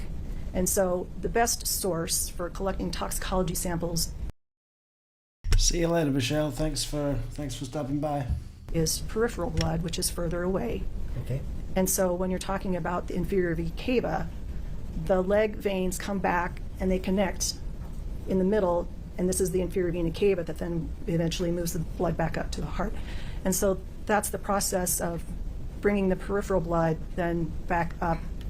And so it's still essentially peripheral blood, but you're getting closer to the major organs. Okay, we'll talk about any problems with that in just a minute. So this quantity, you said there was, I think you said 15 nanograms per milliliter of fentanyl? That's correct. Okay. As a medical examiner, is that, explain what the importance of that number is. So what you're doing is you're taking the information that you have and you're looking and comparing it to what would be expected in someone who's not taking the drug at all. You expect not to find any. Someone who's taking it as a prescribed medication, so you expect it to be within therapeutic range. And then once you start seeing above that, then you have the potential to go into a level that would be toxic, and if it's high enough, then potentially cause death. Okay. And in this case, the number 15 nanograms in the blood, given its location. So with the information available to me at the time of the autopsy, the decedent did not have a history of any kind of illicit drug use or prescription medication abuse. So the fentanyl level should have been 0. There should not have been any fentanyl or norfentanyl present. The fact that I have fentanyl present tells me that fentanyl was obviously ingested at some point recent. And then if you try to manipulate from the information that's available in the toxicology report as well as other toxicology references, then there's kind of estimated therapeutic range versus toxic range versus 15 nanograms per milliliter, is that a toxic range? in someone who is not prescribed this medication and taking it routinely, it is toxic. And what is norfentanyl? Norfentanyl is a metabolite of fentanyl. So you're ingesting the fentanyl drug, and then it's being absorbed and going through the liver, and then you are having it broken down into other pieces, and norfentanyl is one of those metabolites. Okay. And okay, when it breaks down, like is it the body's way of getting rid of this toxin? I mean, it's breaking it down so it can get rid of it. It could be breaking it down to be getting rid of it, or it could be breaking it down into a component that actually does the work. I see. So the drug that you ingest may not be the drug that's active. It might break down into other components that are active, or there might be other variables that play into it that I'm not describing very well because it's been too long since I've done this. At some point in your at some point in this process, did you request a Doppel report? You know, the report of any prescriptions? That was a routine process that we did on cases, just to review and see if there were things that we should be paying attention to. And in this particular case, I believe that we reviewed at least 1 year's worth of medical history, and we might have gone back even a little bit further once we saw the fentanyl present. But I don't have any further information other than just the fact that there was nothing that was seen except for some testosterone, I believe, was the only thing that we saw that was in Doppel. So they don't see all medications. I think they just predominantly see things that are classified Schedule 1, right, 2, 3. right. Your Honor, I'd like to just show the court and the council States Exhibit 1-27. One moment, please. I'll fix that, I promise. Scott, do me a favor. Would you mind unplugging and plugging back in to see if that helps?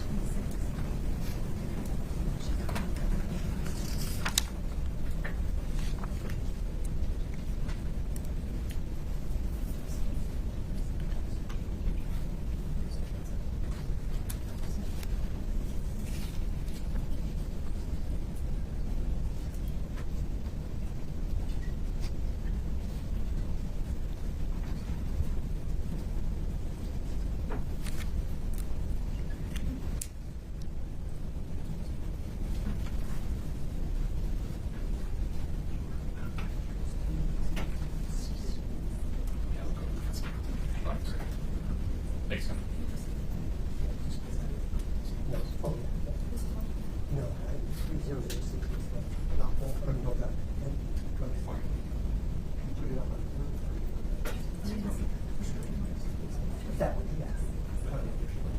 Yes. I'm just asking, is it? Okay. Mr. Burmester, the witness is currently looking at States 1-27. Your Honor, the state would proffer that 1-27 is a self-authenticating document, and we would offer States 127. Is there any objection on that? Is this a one-page document? It should be 2 pages, Your Honor. Scott, may I see the second page? I don't know that Mr. Ramos saw the second page.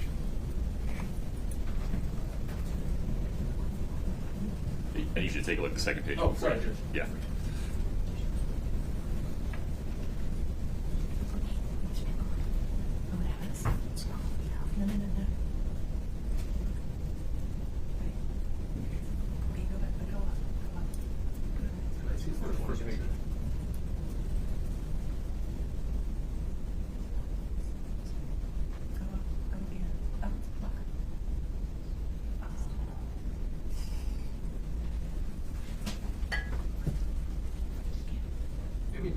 Of course.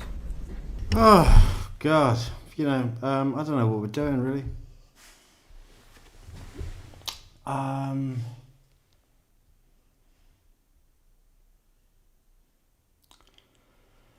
What is going on? What is... It's also used for chronic symptoms or complications from Lyme disease. Like, you know, it's used for chronic symptoms from Lyme disease.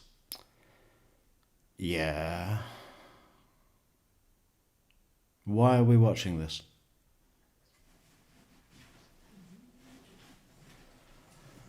Why are we watching this? And this last one was prescribed in when? 2020. It's August 24th of 2020. And how many were prescribed according to the label? 90 pills were prescribed. There were still 88 pills that were remaining. I don't know. Now, this is probably a super dumb question, but take hydrocodone, for example. If it's old and beyond its expiration date, does it spoil, like food spoils and becomes more toxic, or not? Not that I'm aware of. Generally what happens is that these medications tend to get less useful. They get weaker, if anything, but pretty much for a lot of them, they're stable for a really long time. Let's move on. Like You this said trial. that at some point you asked to have NMS lab examine the gastric contents. I did. And you published a second report? Yes.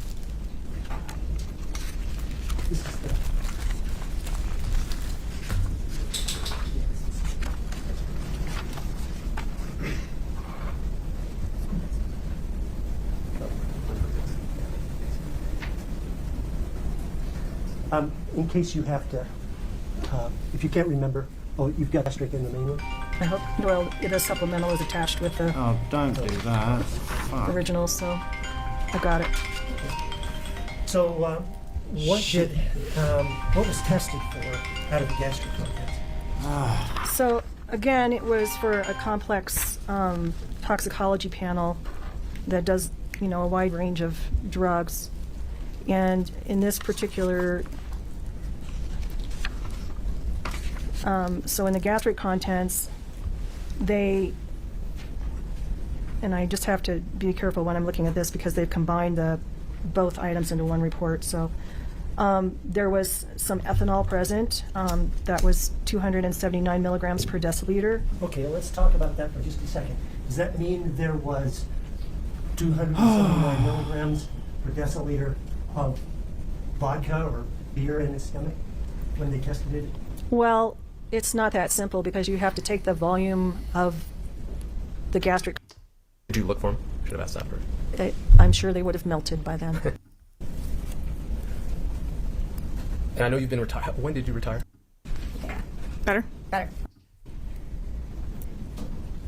Who else was there? And now we're going back through the master bedroom, through the main hallway of the Oh, home. look, it's like virtual. It's like a video game. Oh, so this is the home. Oh, this is interesting. What we're seeing. The virtual home. Is that what you have in mind? Yes. Okay. Okay. If you say so. The reference to search warrants is something else. That description.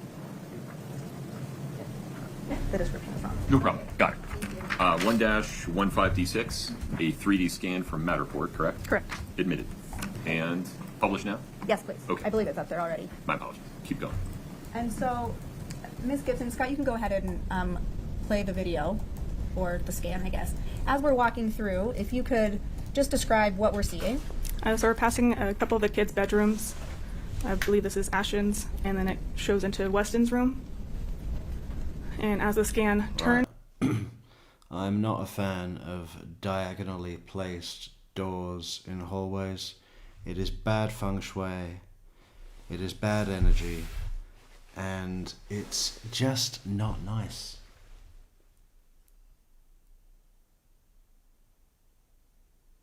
And to me, it's always been the mark of,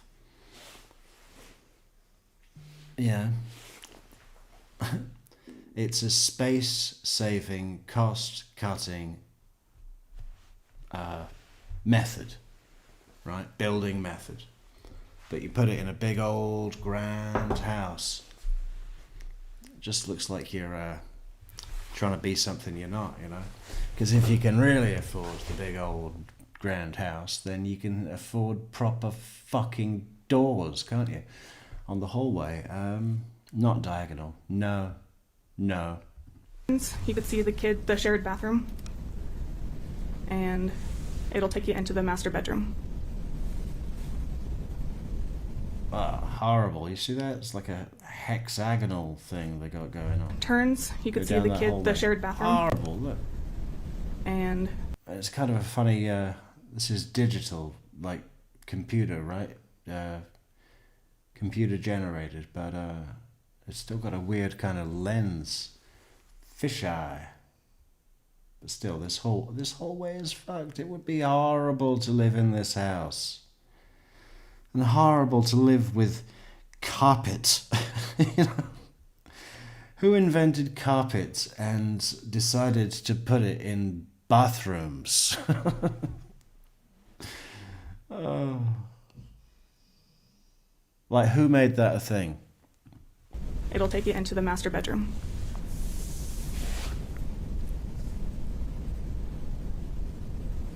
Oh yeah, we've got to have a big old reclaimed wood feature wall. A feature wall. And from the master bedroom, it's going to move into the master bathroom.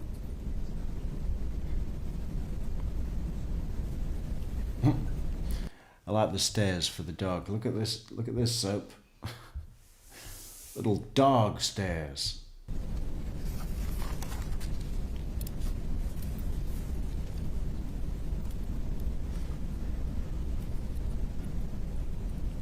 And it'll show the master closet as well.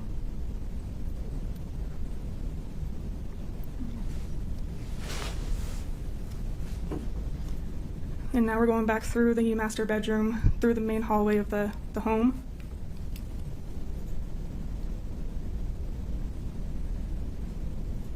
And that's our front door there to the right where you enter? Yes, to the right's front door, and then Carter's room right in front. And then there's a set of stairs that leads to the attic, and then to the left is the living room.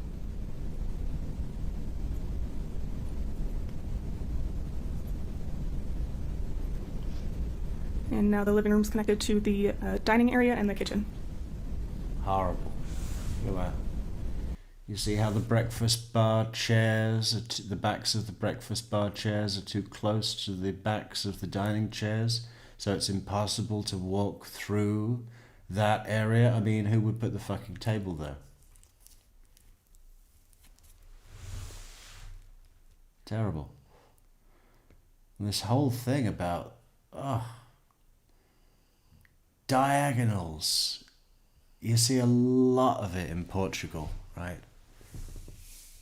There's no 90 degree in Portugal. And they do it because they think it makes them stand out, right? It's paint by numbers rich people. This is what fucking people buy when they win the fucking lottery, you know? When they don't know anything about taste or function or form or flow or anything.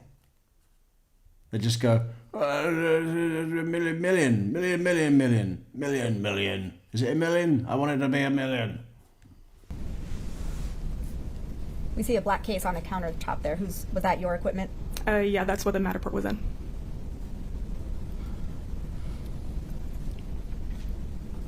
Yeah, we need a head on every wall. Of all of the furry friends, our nice furry friends that were just walking in the woods. And now they're on our wall. And where are we headed now? This is the mudroom hallway, connects to the kitchen, and then the laundry room and a half bathroom to the right. And then the attached garages to the left. So turning your attention back to March 4th of 2022, what specifically were you doing on scene when you got there? I was there to assist Detective Woody in documenting the scene as well as collecting any items of importance. When you say documenting the scene, how do you do that? It's a lot of photographs and taking notes. As you were doing those things, did you see anything out in the open that might explain the death of Eric Richens? There wasn't any obvious signs when I arrived on scene. Did you see any THC? Good for that. I believe it was located. And where is the phone? Written. Into evidence? Yes, it was.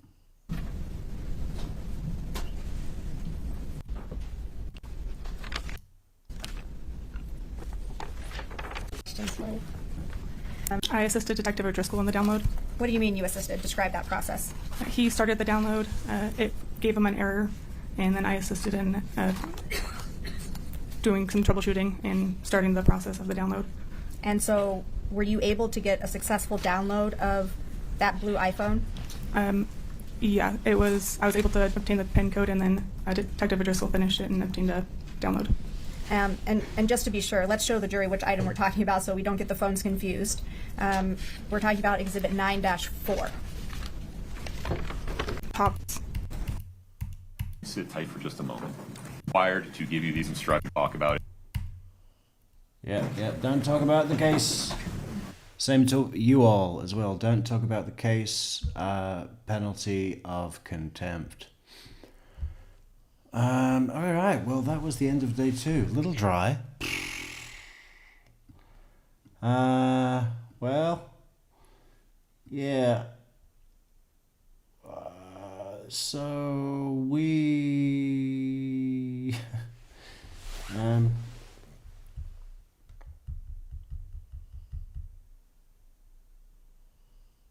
Yeah. Yeah, we'll likely be here tomorrow as well. Yeah. At some point in the day or night, but definitely not at dawn.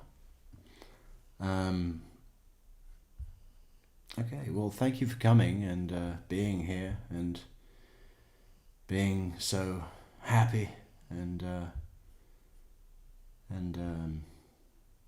chatty. And we'll see you tomorrow. All right, thank you. Bye.